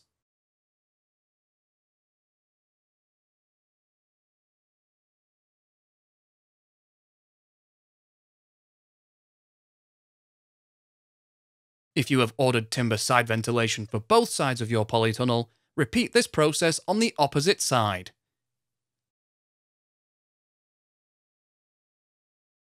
The next part of the process for installing the side ventilation is done once you have fitted your polytunnel cover. This is because during the process of fitting the cover, the rails are raised, the cover is attached, and then the rails are lowered to add extra tension. Finishing ventilation before the cover has been fitted will hinder the process and will result in the ventilation netting becoming baggy. Please watch the video fitting the polytunnel cover to timber rails and then return to this section to perform the final fit of your ventilation netting. After your polytunnel cover has been fitted, you will be required to secure your side ventilation netting to the base rail and doorpost. The ventilation netting is secured to the base rail using battens. To speed up the process, we recommend pre-nailing a number of battens. Nails should be 20 cm apart and should not protrude. Starting in the middle and working out to each end, pull the side ventilation netting down so it is tight and free of any wrinkles and creases. Position a batten flush with the top of the base rail and nail into place. Secure the side ventilation netting to the corner rails using the same method demonstrated earlier. You are also required to install a batten down the door frame post between the base rail and side rail. Pull the netting and secure the batten. Finally, trim off any excess ventilation netting. Repeat this second step on the opposite side of your polytunnel if you have side ventilation on both sides.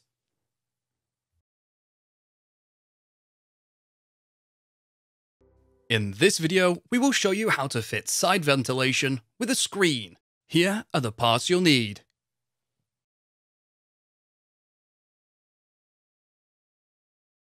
Timber side rails are 47mm by 75mm, commonly known as 3x2, and supplied in lengths of 1.6 meters, 1.8 meters, and 3.2 meters long. The side rail is fitted 75 centimeters above the base rail from the doorpost to the corner, down the length, and returns to the opposite doorpost. It is fitted using the same method as fitting the base rail with corner and intermediate clamps.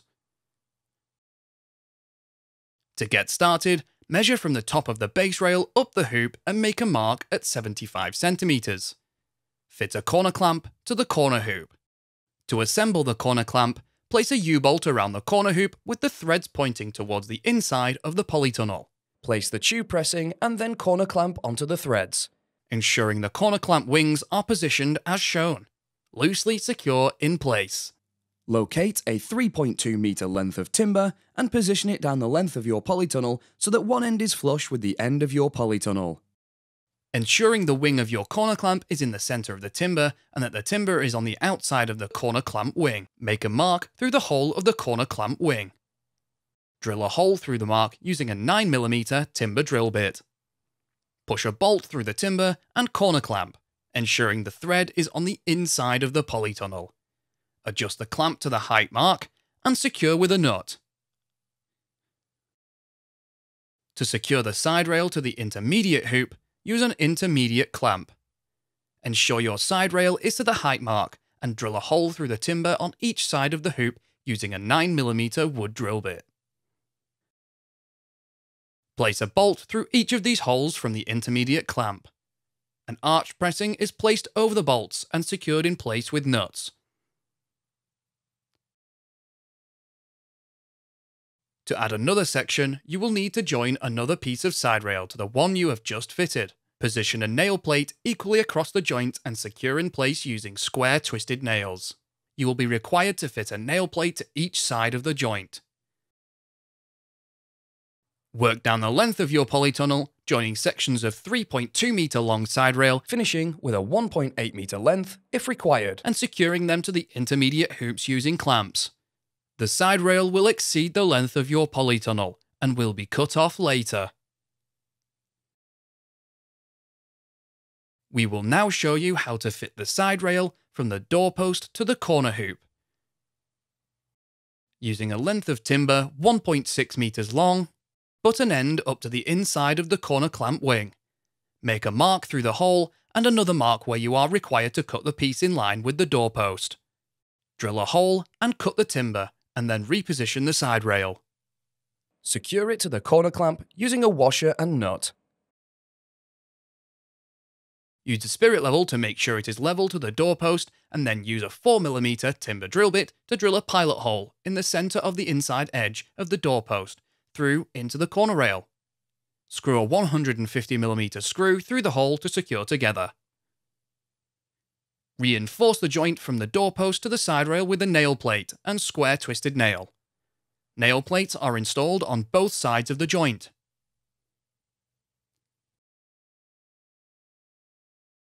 Fit the side rail from the doorpost to the corner on the opposite end of the polytunnel using the same method. Cut off the excess flush with the end of the polytunnel. Now we will install the side ventilation and screen. Ventilation screens cannot operate around corners, and as a consequence, the ends underneath the corner side rail of the polytunnel adjacent to the doors will be fitted with polythene panels. To get started, we will fit the polythene screen down the length of your polytunnel. From the end of the side rail on the length, measure in 20 cm and 40 cm. Repeat this at the opposite end. The polythene screen will be fitted between the two 20cm marks. Roll out the polythene screen down the length and position it so one end is on the 20cm mark. Ensure the polythene screen is flush with the top of the side rail and secure it using staples until you reach the 20cm mark at the opposite end. Once you have reached the other end, use a piece of timber to cut the polythene screen to size. Use a straight edge to ensure you get a vertical cut. We will now fit the corner polythene panels to each end. Roll out the polythene panel and position it so one end is on the end of the 40cm mark and around the corner, leaving it to overhang the doorpost.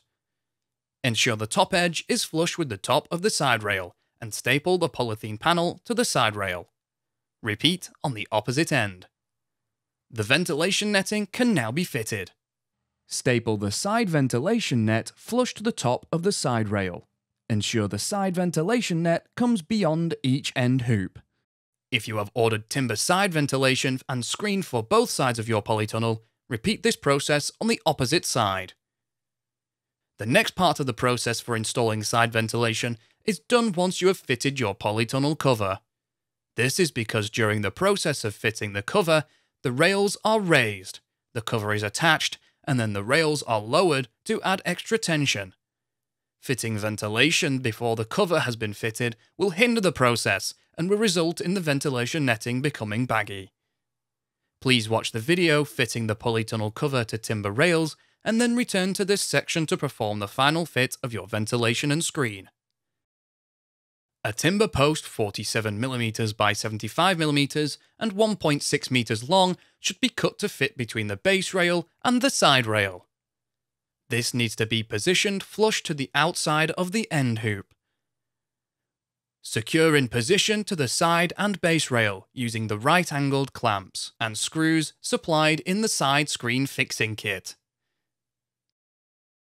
Repeat on the opposite end.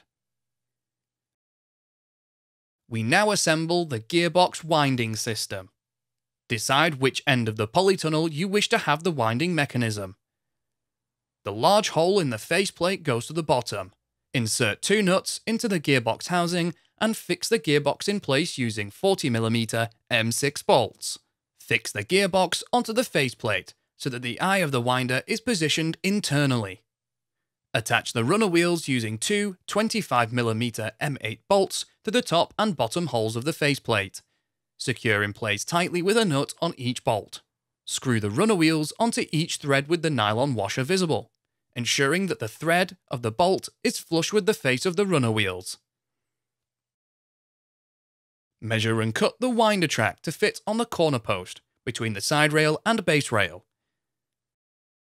Slide the winder down into the track and screw into position on the inside of the corner post, ensuring that the track is screwed to the inner edge of the post using 35mm long screws. The screen tube is supplied in 1.57 meter lengths and is swaged at one end and plain on the opposite end. The screen tubes slot together. When fully assembled, the tube will exceed the length of your polytunnel. You will be required to trim the last piece to size. Starting with one tube, use a 5mm metal drill bit to drill a hole through the tube, 7 cm in from the end. Locate the drive pin into the tube, align the holes, and bolt together with the 35mm M5 bolt and lock nut. Push the gearbox drive pin into the square drive hole in the gearbox. The remaining tubes should be slotted together. The final piece should be cut 2.5 cm short of the vertical post at the opposite end of the winding mechanism.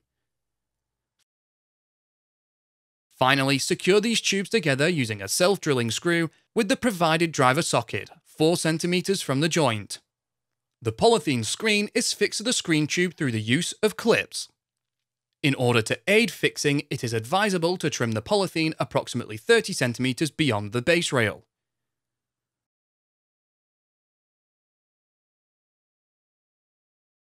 Working from the gear winder end, roll the polythene screen under and around the blind tube. Push the retaining clip onto the screen tube and proceed along the length of the polytunnel, ensuring retaining clips are fitted at each hoop. Fit the remaining clips in a position halfway between each hoop. Slide the hook onto the handle of the gear winder and turn. The gear winder should rise and fall as the ventilation screen opens and closes. If the screen tube needs adjusting, this can be achieved by wrapping more or less polythene around it. With the screen now operational, you can now fix the ventilation net and corner polythene panels to the vertical post, door frame post, and base rail. First, a batten will need to be fitted to the 2 timber posts between the base rail and side rail on the outer face. This batten ensures the winding mechanism does not damage the ventilation netting. From the outside of the polytunnel, lift up the polythene panel and ventilation netting as high as possible. From this point, measure and cut a piece of batten to fit onto the post. It is not required to be the full height. Position this piece on the inner edge of the post. Use a spare piece of batten as a spacer and position them so the spacer is flush with the outside edge of the timber post, and then fix the batten into place with nails. Repeat on the timber post on the opposite end. To aid fitting the corner panel around the corner, cut the corner panel parallel with the length of the polytunnel. Pull it tight and secure it to the base rail with staples.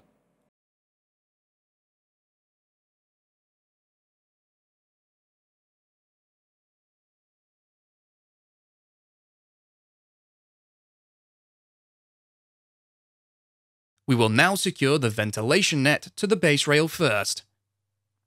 The ventilation netting is secured to the base rail using battens. To speed up the process, we recommend pre-nailing a number of battens. Nails should be 20 cm apart and should not protrude. Starting in the middle and working out to each end, pull the side ventilation netting down so that it is tight and free of any wrinkles and creases. Position a batten flush with the top of the base rail and nail into place. Now secure the ventilation netting to the timber upright. Pull the netting tight and secure a batten. The corner polythene panel now needs fixing to the doorpost and base rail. Secure the side panel to the corner base rail and doorpost using battens as demonstrated earlier. Finally, trim off any excess polythene and net.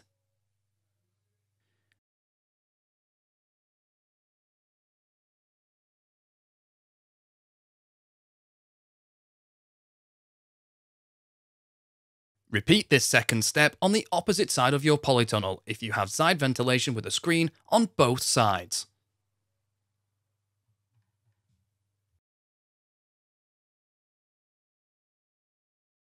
In this video, we will show you how to apply anti-hotspot tape and silver protection tape on your polytunnel. This self-adhesive foam tape prolongs the life of your polytunnel cover by protecting it against heat buildup from the metal hoops and abrasion during extreme weather. First tunnels would not construct a polytunnel without using anti-hotspot tape. Here are the parts you'll need. Anti-hotspot tape is applied on all hoops. Some of our customers ask whether anti-hotspot tape should be fitted to all metal framework such as the ridge. Although the polytunnel cover may come into contact with the ridge, we only recommend fitting anti-hotspot tape to the hoops, where the polytunnel cover is under a lot of tension. It is very important that the operation is done immediately prior to fitting your polytunnel cover. This process should be done in dry conditions. Your hoops should be clean and free of dirt and grease. The adhesive will not adhere to the metal if it is not dry and clean. On the intermediate hoops, fit anti-hotspot tape in a straight line in the middle of the tube, starting and finishing approximately 10 cm above the ground or fixing rails if fitted. On the two end hoops, the polytunnel cover will touch the top and the side of the hoop, as it is tensioned down the end. This means you will be required to position the anti-hotspot tape on the edge where the polythene cover will touch. Silver protection tape can now be applied to the two ends of the ridge assembly. If the twin supports have been installed, then silver protection tape is applied to the ends of the twin supports also. Wrap the silver protection tape around the ends in a figure of 8 motion until all the rough surfaces of the tube have been covered. Each roll measures 4.5 meters in length. Use approximately 2 meters per ridge clamp.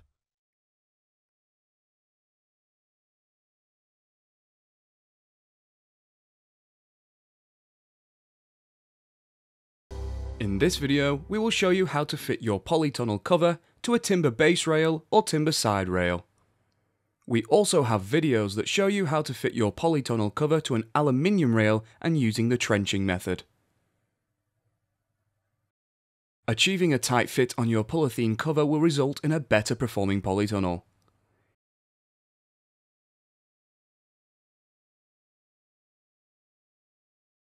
Here are the parts you'll need. We'll start by preparing the framework to be covered. The polytunnel cover is secured to the side rail or base rail and around the door frame by trapping it between a rebate batten and a sheeting batten. Battens are 19mm by 38mm timber and come in 1.8 metre lengths, and you will be required to cut them to size. The battens are secured in place using nails. First, we will fit the rebate batten around the door frame. Rebate battens are fitted so they are flush with the outer edge of the frame. You will require more than one piece of batten and need to cut them to size. Start by fitting a batten to the door frame lintel. Ensure the batten is flush with the outer edges of the door frame posts and secure in place with nails. Now install battens down the doorposts. If you are fitting your polytunnel cover to a side rail, then the rebate batten needs to fit between the rebate batten fitted to the door frame lintel and the top edge of the side rail. If you are fitting your polytunnel cover to a base rail, then this rebate batten will extend to the top edge of the base rail. Fit the rebate batten to the opposite door frame post in the same way, and then repeat this entire process on the opposite end of your polytunnel.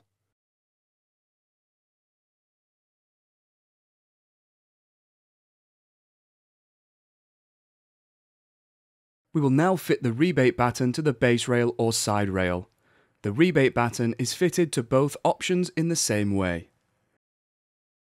Please note, if you are fitting your polytunnel cover to a side rail, rebate battens are not fitted to the base rail below. We only fit rebate battens on the rail the polytunnel cover is being attached to. We need to ensure that when fitted, the sheeting batten does not protrude the bottom edge of the side rail or base rail.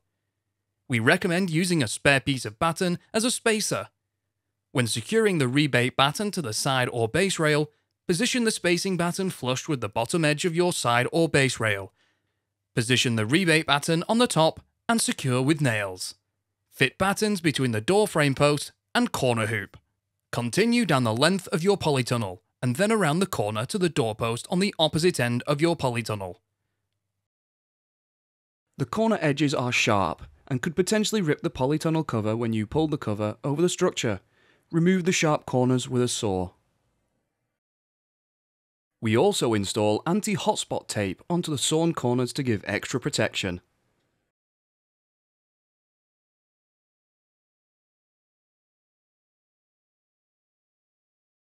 Achieving a tight fit on your polytunnel cover will result in a better performing polytunnel. To achieve a tight fit, we will raise the side or base rail, attach the cover, and then lower it into its original position. If you have ordered side ventilation, the base rail will not need raising. Only raise the rail that your polytunnel cover is being attached to. This process tensions your cover and ensures you have a drum-tight fit. Make a mark on each hoop where the U-clamp is on the corner and intermediate brackets. Then measure up 6 cm and make another mark. Loosen the brackets, lift them to the 6 cm mark and retighten. Repeat this on all hoops. Please note, the nail plate that attaches the corner rail to the door frame post will pivot enough to accommodate this. To help complete this process as quickly as possible, we recommend pre-nailing a number of battens. Ensure the nails do not protrude. Nails should be 10 cm apart. You have now completed all of the preparation and are ready to start fitting your polytunnel cover. Anti-hotspot tape should have been applied to all hoops before commencing the covering operation. Ensure you give yourself enough time to complete fitting your cover. This is not an operation to be undertaken alone. We also suggest that this is done on a calm day as heavy wind and rain will hinder the process. Only begin fitting your polytunnel cover when you are confident that it can be completed without unnecessary interruptions. Although the polythene is very strong and can withstand a lot of abuse, pulling and stretching the cover can sometimes leave finger marks. To avoid this spoiling your polythene cover, try to grip the polythene on the outer edges, somewhere that will be later trimmed or buried into the ground. Check the ground for sharp objects, stones, sticks, etc., which may damage the polythene cover. If you have enough room, roll the cover out down the length of your polytunnel. Each face of the polytunnel sheet is identical, There is not a right and wrong side when choosing which face goes on the inside or outside of the structure. Loosen the folds of the polythene cover. With one person at each end holding a corner, pull the cover taut and begin to slide the polytunnel cover over the hoops. From the corner of the polytunnel structure, walk across the width to the corner hoop. The cover should slide up and over the hoops smoothly. If you are short on space or have a very long polytunnel, you can roll the polythene cover out on top of the polytunnel from one end to the other. You can then unfurl the polythene cover. Centralize the polytunnel cover over both the length and width of the polytunnel. The cover should reach approximately halfway down the door frames. Don't expect the polythene to reach the ground at the door ends. With the polytunnel cover loosely in position, it is time to start securing it into place. At one end, trap the polytunnel cover under the sheeting batten on the doorframe lintel and secure the 15 cm central section, approximately 3 nails. Do not nail the entire length of the batten to the frame at this stage. Now go to the opposite end of your polytunnel. Pull the cover tight along the length. You will need to get as much tension on the cover as possible. A good approach is to pull the cover down and swing into the polytunnel using your full body weight, whilst your assistant positions the second prepared batten and secures the 15 cm central section, approximately 3 nails. We will now fix the polytunnel cover down the length of your polytunnel to the timber base rail, or side rail if you have ordered side ventilation. In this video, we are fitting the cover to a side rail. If you are fitting your cover to a base rail, the process is exactly the same. Starting in the centre on one side of the polytunnel, fix the cover into the rebate using the 1.8 metre prepared battens, working along until you reach each end. The other side of the polytunnel has yet to be fixed, so simply tension the polythene enough to rid the cover of any creases and ripples. Once one side of the polytunnel cover has been fixed, repeat on the other side using the same method. However, as the cover has been fixed on the opposite side, more downward force on the polythene can be applied to achieve a tight cover.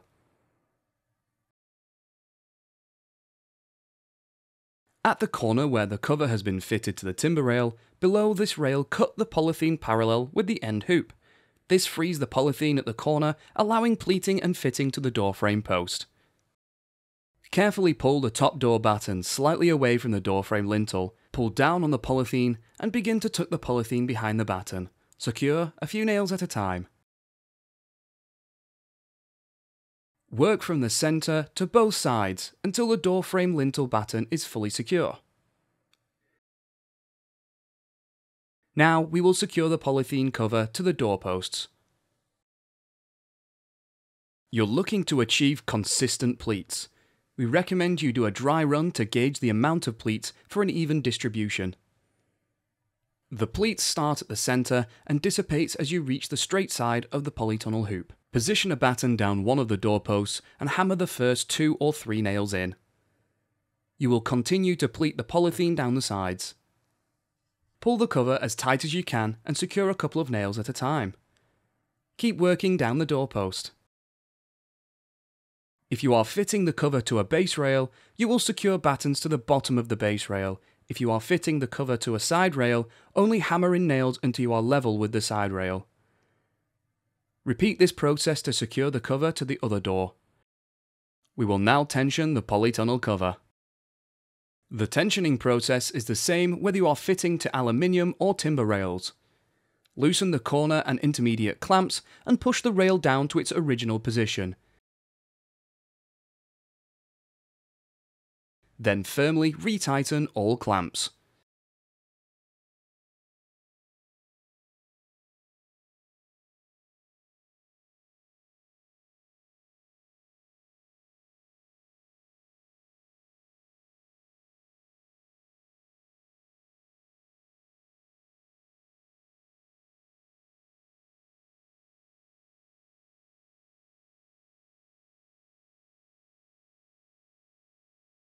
Now secure the polytunnel cover to the base or side rails that spans from the doorpost to the end hoop.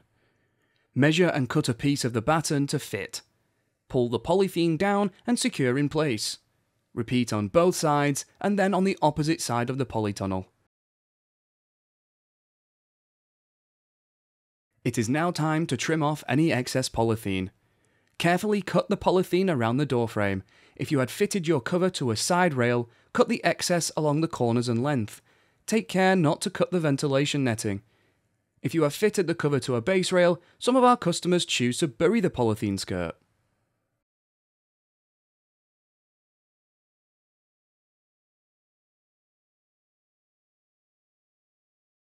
You have now completed the process of covering your polytunnel.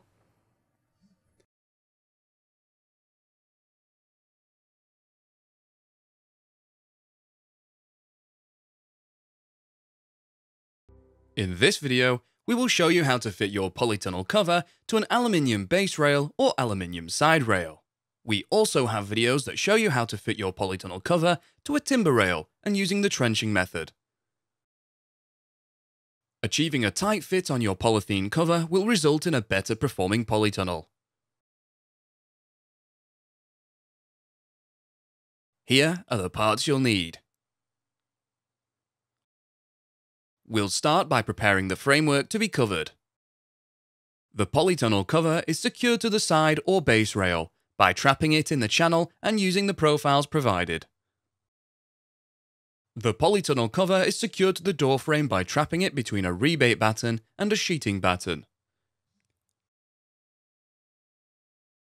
Battens are 19mm by 38mm timber and come in 1.8 meter lengths, and you'll be required to cut them to size. First, we will fit the rebate batten around the door frame. Rebate battens are fitted so they are flush with the outer edge of the frame. Start by fitting a batten to the door frame lintel.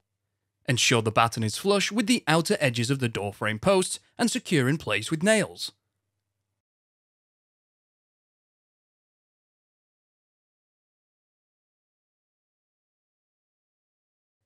Now install battens down the door posts. If you are fitting your polytunnel cover to a side rail, then the rebate batten needs to fit between the rebate batten fitted to the door frame lintel and the top edge of the side rail. If you are fitting your polytunnel cover to a base rail, then this rebate batten will extend to the top edge of the base rail.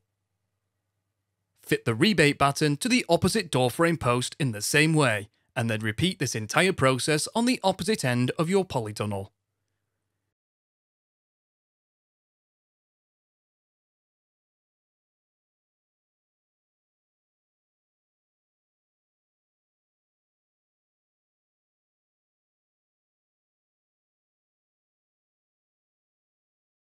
Achieving a tight fit on your polytunnel cover will result in a better performing polytunnel.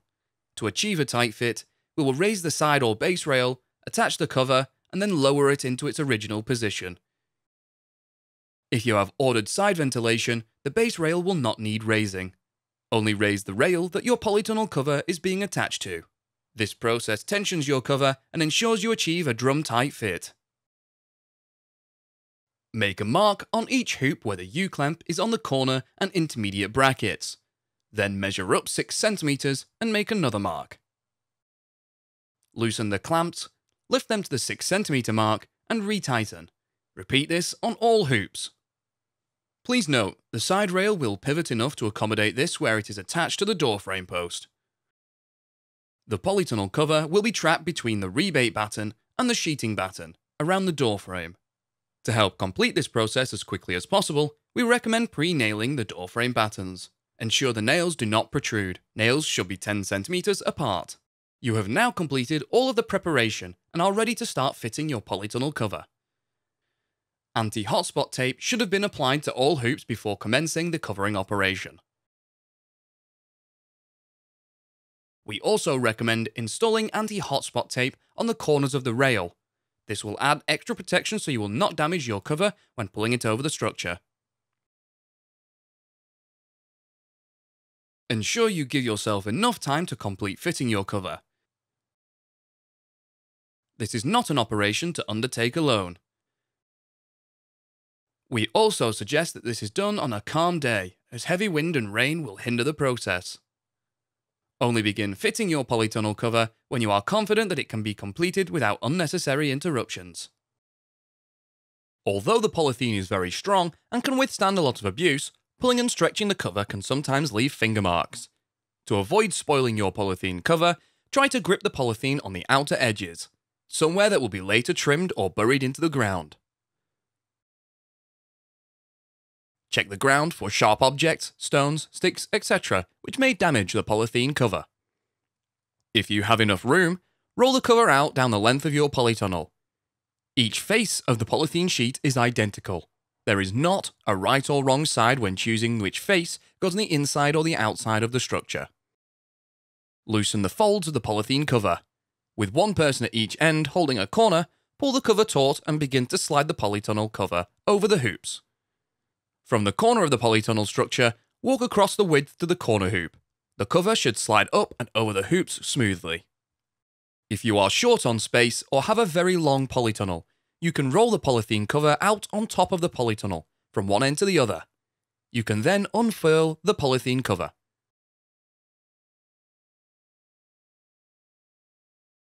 Centralize the polytunnel cover along both the length and width of the polytunnel. The cover should reach approximately halfway down the door frames. Don't expect the polythene to reach the ground at the door ends. With the polytunnel cover loosely in position, it is time to start securing it into place. At one end, trap the polytunnel cover under the sheeting batten on the door frame lintel and secure the 15 cm central section, approximately 3 nails. Do not nail the entire length of the batten to the frame at this stage. Now go to the opposite end of your polytunnel. Pull the cover tight along the length. You will need as much tension on the cover as possible. A good approach is to pull the cover down and swing into the polytunnel using your full body weight, whilst your assistant positions the second prepared batten and secures the 15 cm central section, approximately 3 nails. We will now fix the polytunnel cover down the length of your polytunnel to the aluminium base rail or side rail if you have ordered side ventilation. The other side of the polytunnel has yet to be fixed, so simply tension the polythene enough to rid the cover of any creases and ripples. Starting in the centre of one side of the polytunnel, fix the cover by pressing the U-profile into the channel. If fitting to a side rail, use the top channel. You will be required to cut the profiles to size. Work to both ends, adding sections as you go. Once all the U-profiles are in place, use a rubber mallet to hammer the T-profile into place, ensuring it covers any joins in the U-profile. Once one side of the polytunnel cover has been fixed, repeat on the other side using the same method. Too much tension will make it difficult to insert the U-profile. Lessen the tension as required to aid fitting.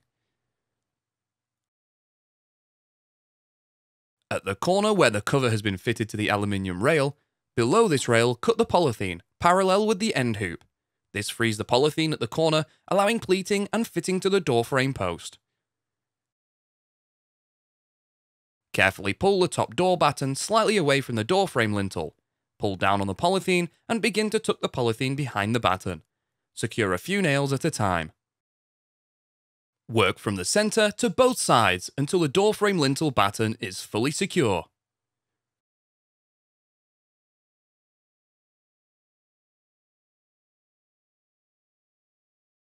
Now we will secure the polythene cover to the doorposts. You are looking to achieve consistent pleats. We recommend you do a dry run to gauge the amount of pleats for an even distribution. The pleats start at the centre and dissipates as you reach the straight sides of the polytunnel hoop. Position a batten down one of the doorposts and hammer the first 2 or 3 nails in. You will continue to pleat the polythene down the sides. Pull the cover as tight as you can and secure a couple of nails at a time. Keep working down the doorpost.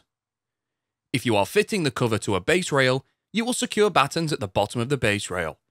If you are fitting the cover to a side rail, secure a batten down to this rail. Repeat this process to secure the cover to the other door frame. We will now tension the polytunnel cover. When covering is complete, loosen the base rail or side rail clamps. Push the aluminium rail down to its original position to tension the cover and retighten the clamps. Now secure the polytunnel cover to the base or side rail that spans from the doorpost to the end hoop using the U and T profiles as described earlier. It is now time to trim off any excess polythene. Carefully cut the polythene around the door frame. If you have fitted your cover to a side rail, cut off the excess along the corners and length. If you have attached the cover to base rails, some of our customers choose to bury the polythene skirt. You have now completed the process of covering your polytunnel.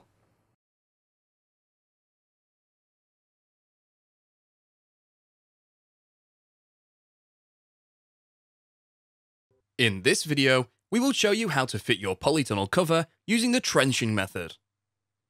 We also have videos that show you how to fit your polytunnel cover to an aluminium or timber rail. Achieving a tight fit on your polythene cover will result in a better performing polytunnel. Here are the parts you'll need. You will be required to dig a trench around the outside of your polytunnel framework. Digging needs to start 10 cm away from the foundation tubes, and the edge should be as straight and tidy as possible, as your cover will locate against this side.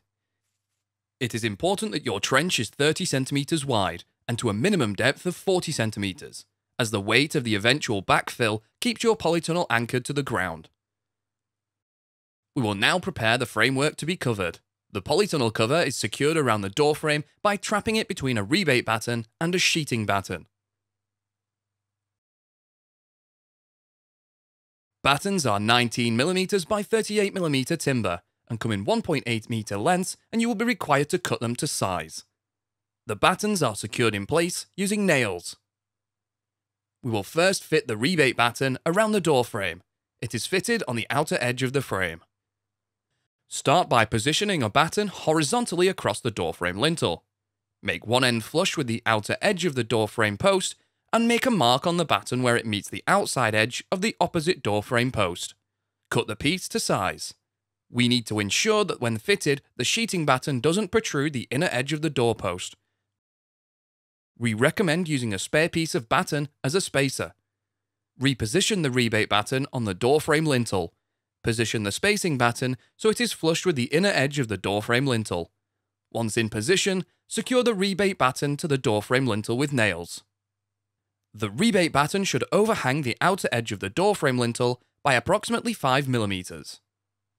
Now, install the rebate battens down the doorpost.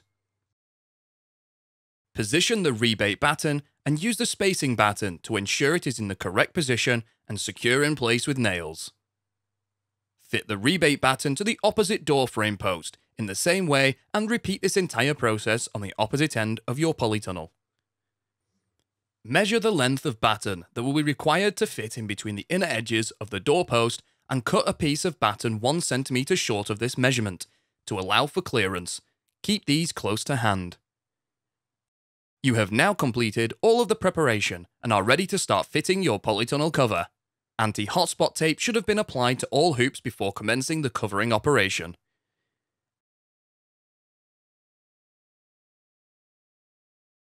Ensure you give yourself enough time to complete fitting your cover. This is not an operation to undertake alone.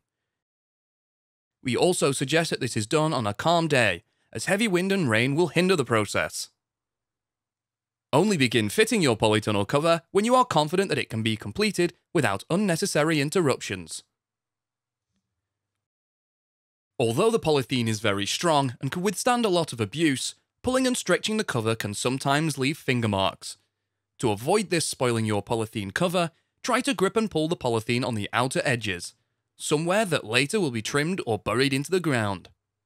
Check the ground for sharp objects, stones, sticks, etc. which may damage the polythene cover.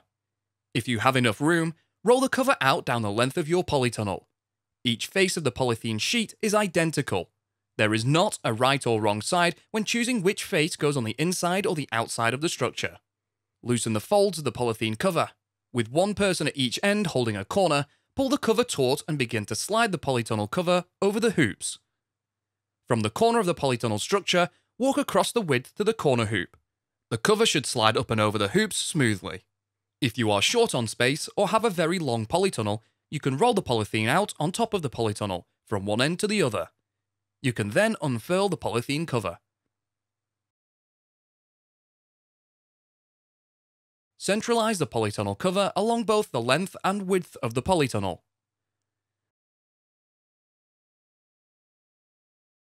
The cover should reach approximately halfway down the door frames. Don't expect the polythene to reach the ground at the door ends. With the polytunnel cover loosely in position, it is time to start securing it into place. At one end, trap the polytunnel cover under the sheeting batten on the doorframe lintel and secure the 15cm central section, approximately 3 nails. Do not nail the entire length of the batten to the frame at this stage. Now go to the opposite end of your polytunnel. Pull the cover tight along the length. You will need to get as much tension on the cover as possible. A good approach is to pull the cover down and swing into the polytunnel using your full body weight, whilst your assistant positions the second prepared batten and secures the 15cm central section, approximately 3 nails. We will now fix the polytunnel cover down the length. Simply lay the polytunnel cover in the trench. It is a good idea to perforate a few holes through the cover in the trench, as this will allow the rainwater to drain away.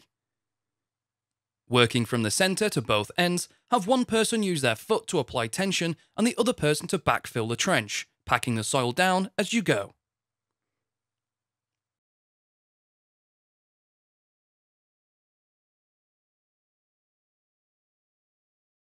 Repeat this on the opposite side of your polytunnel. More downward force can be applied to gain extra tension.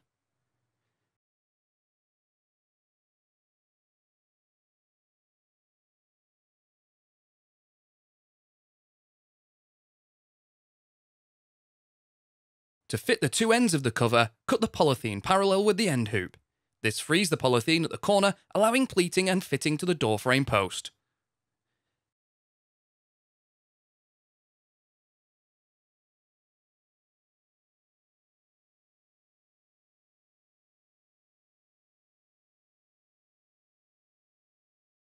Carefully pull the top door batten slightly away from the doorframe lintel.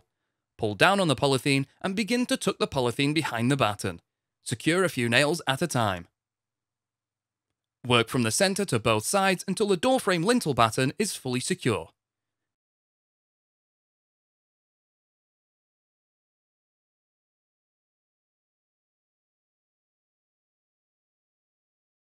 We will now secure the polythene cover to the doorposts. You are looking to achieve consistent pleats. We recommend you do a dry run to gauge the amount of pleats for an even distribution. The pleats start at the centre and dissipate as you reach the straight side of the polytunnel hoop. Position a batten down one of the doorposts and hammer the first 2 or 3 nails in. You will continue to pleat the polythene down the sides. Pull the cover as tight as you can and secure a couple of nails at a time. Keep working down the doorpost.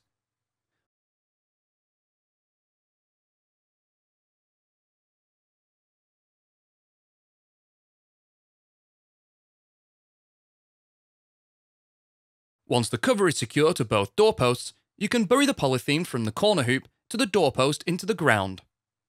Using the same method as earlier, one person will push down with their foot whilst another person backfills the hole with soil. Repeat this process for the door on the opposite end of the polytunnel. Finally, trim off the excess polythene around the door frame and around the perimeter of the trench.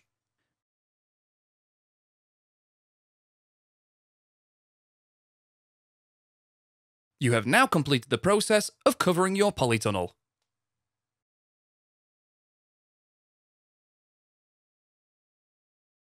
In this video, we will show you how to secure your hoops to your foundations. Here are the parts you'll need.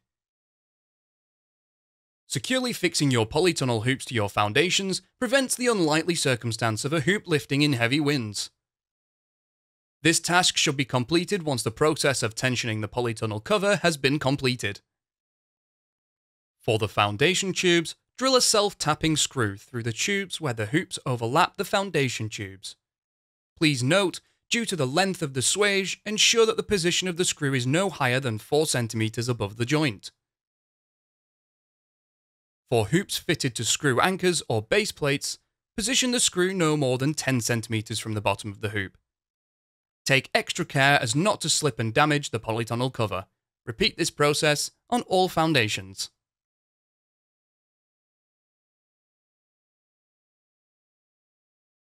In this video, we will show you how to install irrigation on your polytunnel.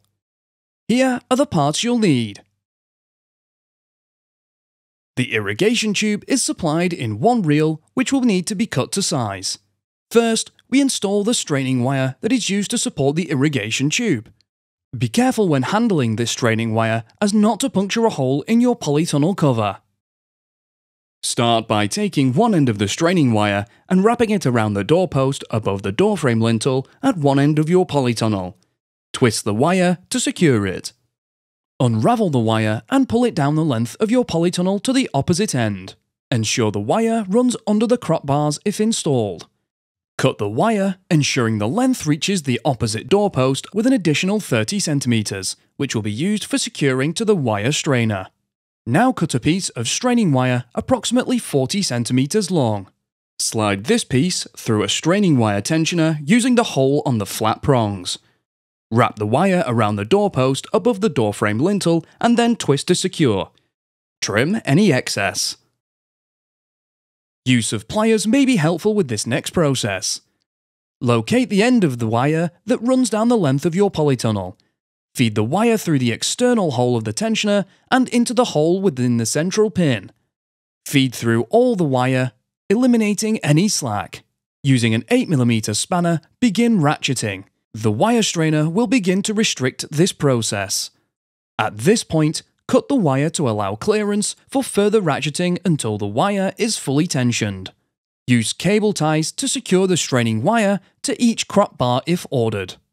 If crop bars are not being used, to support the wire at the point where it passes below an intermediate hoop, cut a length of wire 30 cm longer than the gap between the underside of the hoop and the straining wire.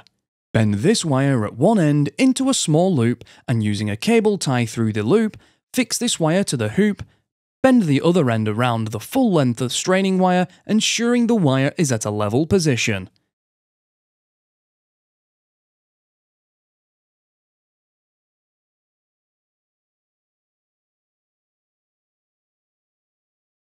Now position supporting hooks down the length of the straining wire. The support hooks should be positioned at 60 cm spacings. Repeat this process to install the second straining wire support. We will now start to install the irrigation pipe. First, you will want to decide where you want your water supply to enter your polytunnel. You will fix the tap to the nearest intermediate hoop. A central position is ideal as this system allows for 4 zonal areas to be operated independently should low water pressure not allow the whole area to be watered at one time. Assemble the inlet system. Take note of the water flow arrows stamped on the filter. Ensure the water flow follows the arrows. PTFE tape should be placed around the thread end of the filter and the thread end of the ball valve.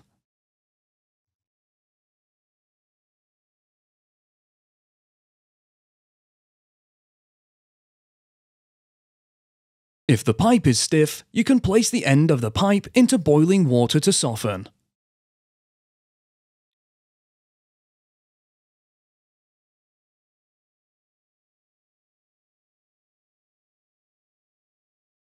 Use cable ties and begin fixing the inlet system and connected pipework to the chosen intermediate hoop.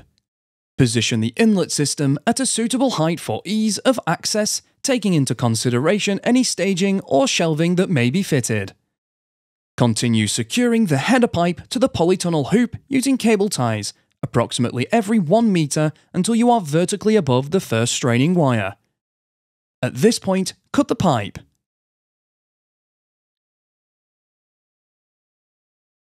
Cut a length of pipe that approximately fits between the straining wire and the hoop.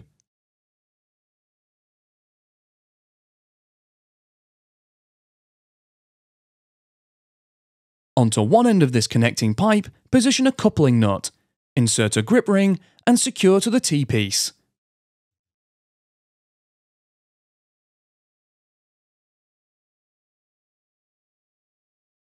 Then, onto the header pipe, position a coupling nut, insert a grip ring, and secure to the T-piece joining the two pipes.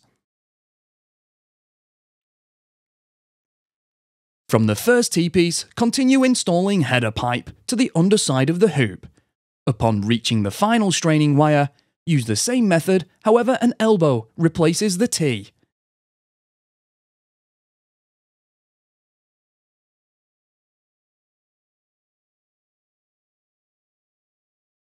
Assembly of the T-piece and ball valves. Connect a ball valve to each end of the T-piece as shown.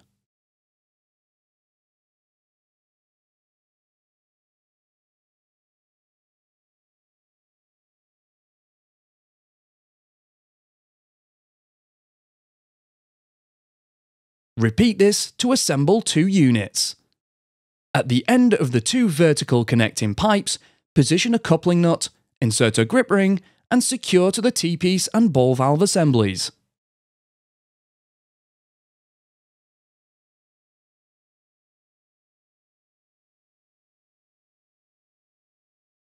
Now you will install 4 lengths of overhead spray lines from the T-piece and ball valve assemblies. Onto one end of the remaining irrigation pipe, position a coupling nut, insert a grip ring, and secure to the ball valve. Use the supporting hooks to securely attach the irrigation pipe to the straining wire and cut once you reach 5 cm from the end of the polytunnel. Repeat this process a further 3 times. On each end of the overhead spray lines, you will need to fit a plug. Position a coupling nut, insert a grip ring, and secure to the male plug.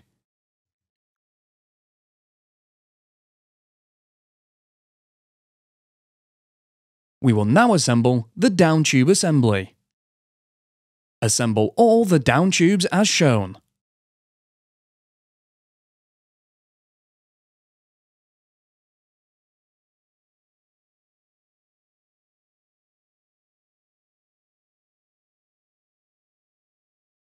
To install the down tube assembly, use a hole punch to punch a hole into the irrigation pipe. Punch a hole in the underside of the spray line centrally between each hoop, and then simply push the down tube assembly into the hole. Repeat this process to fit the remaining down tube assemblies.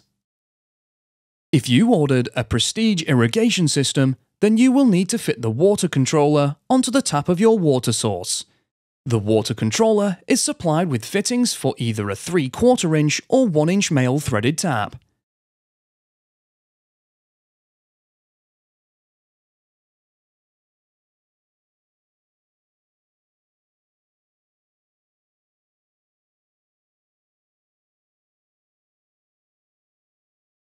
Use the 2 hose to female click fittings to run a hose between the male click fittings on the water controller and the polytunnel.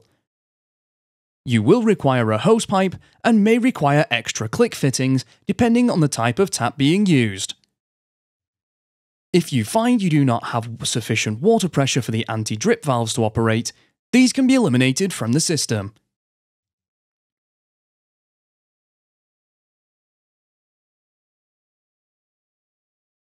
Your system is now ready.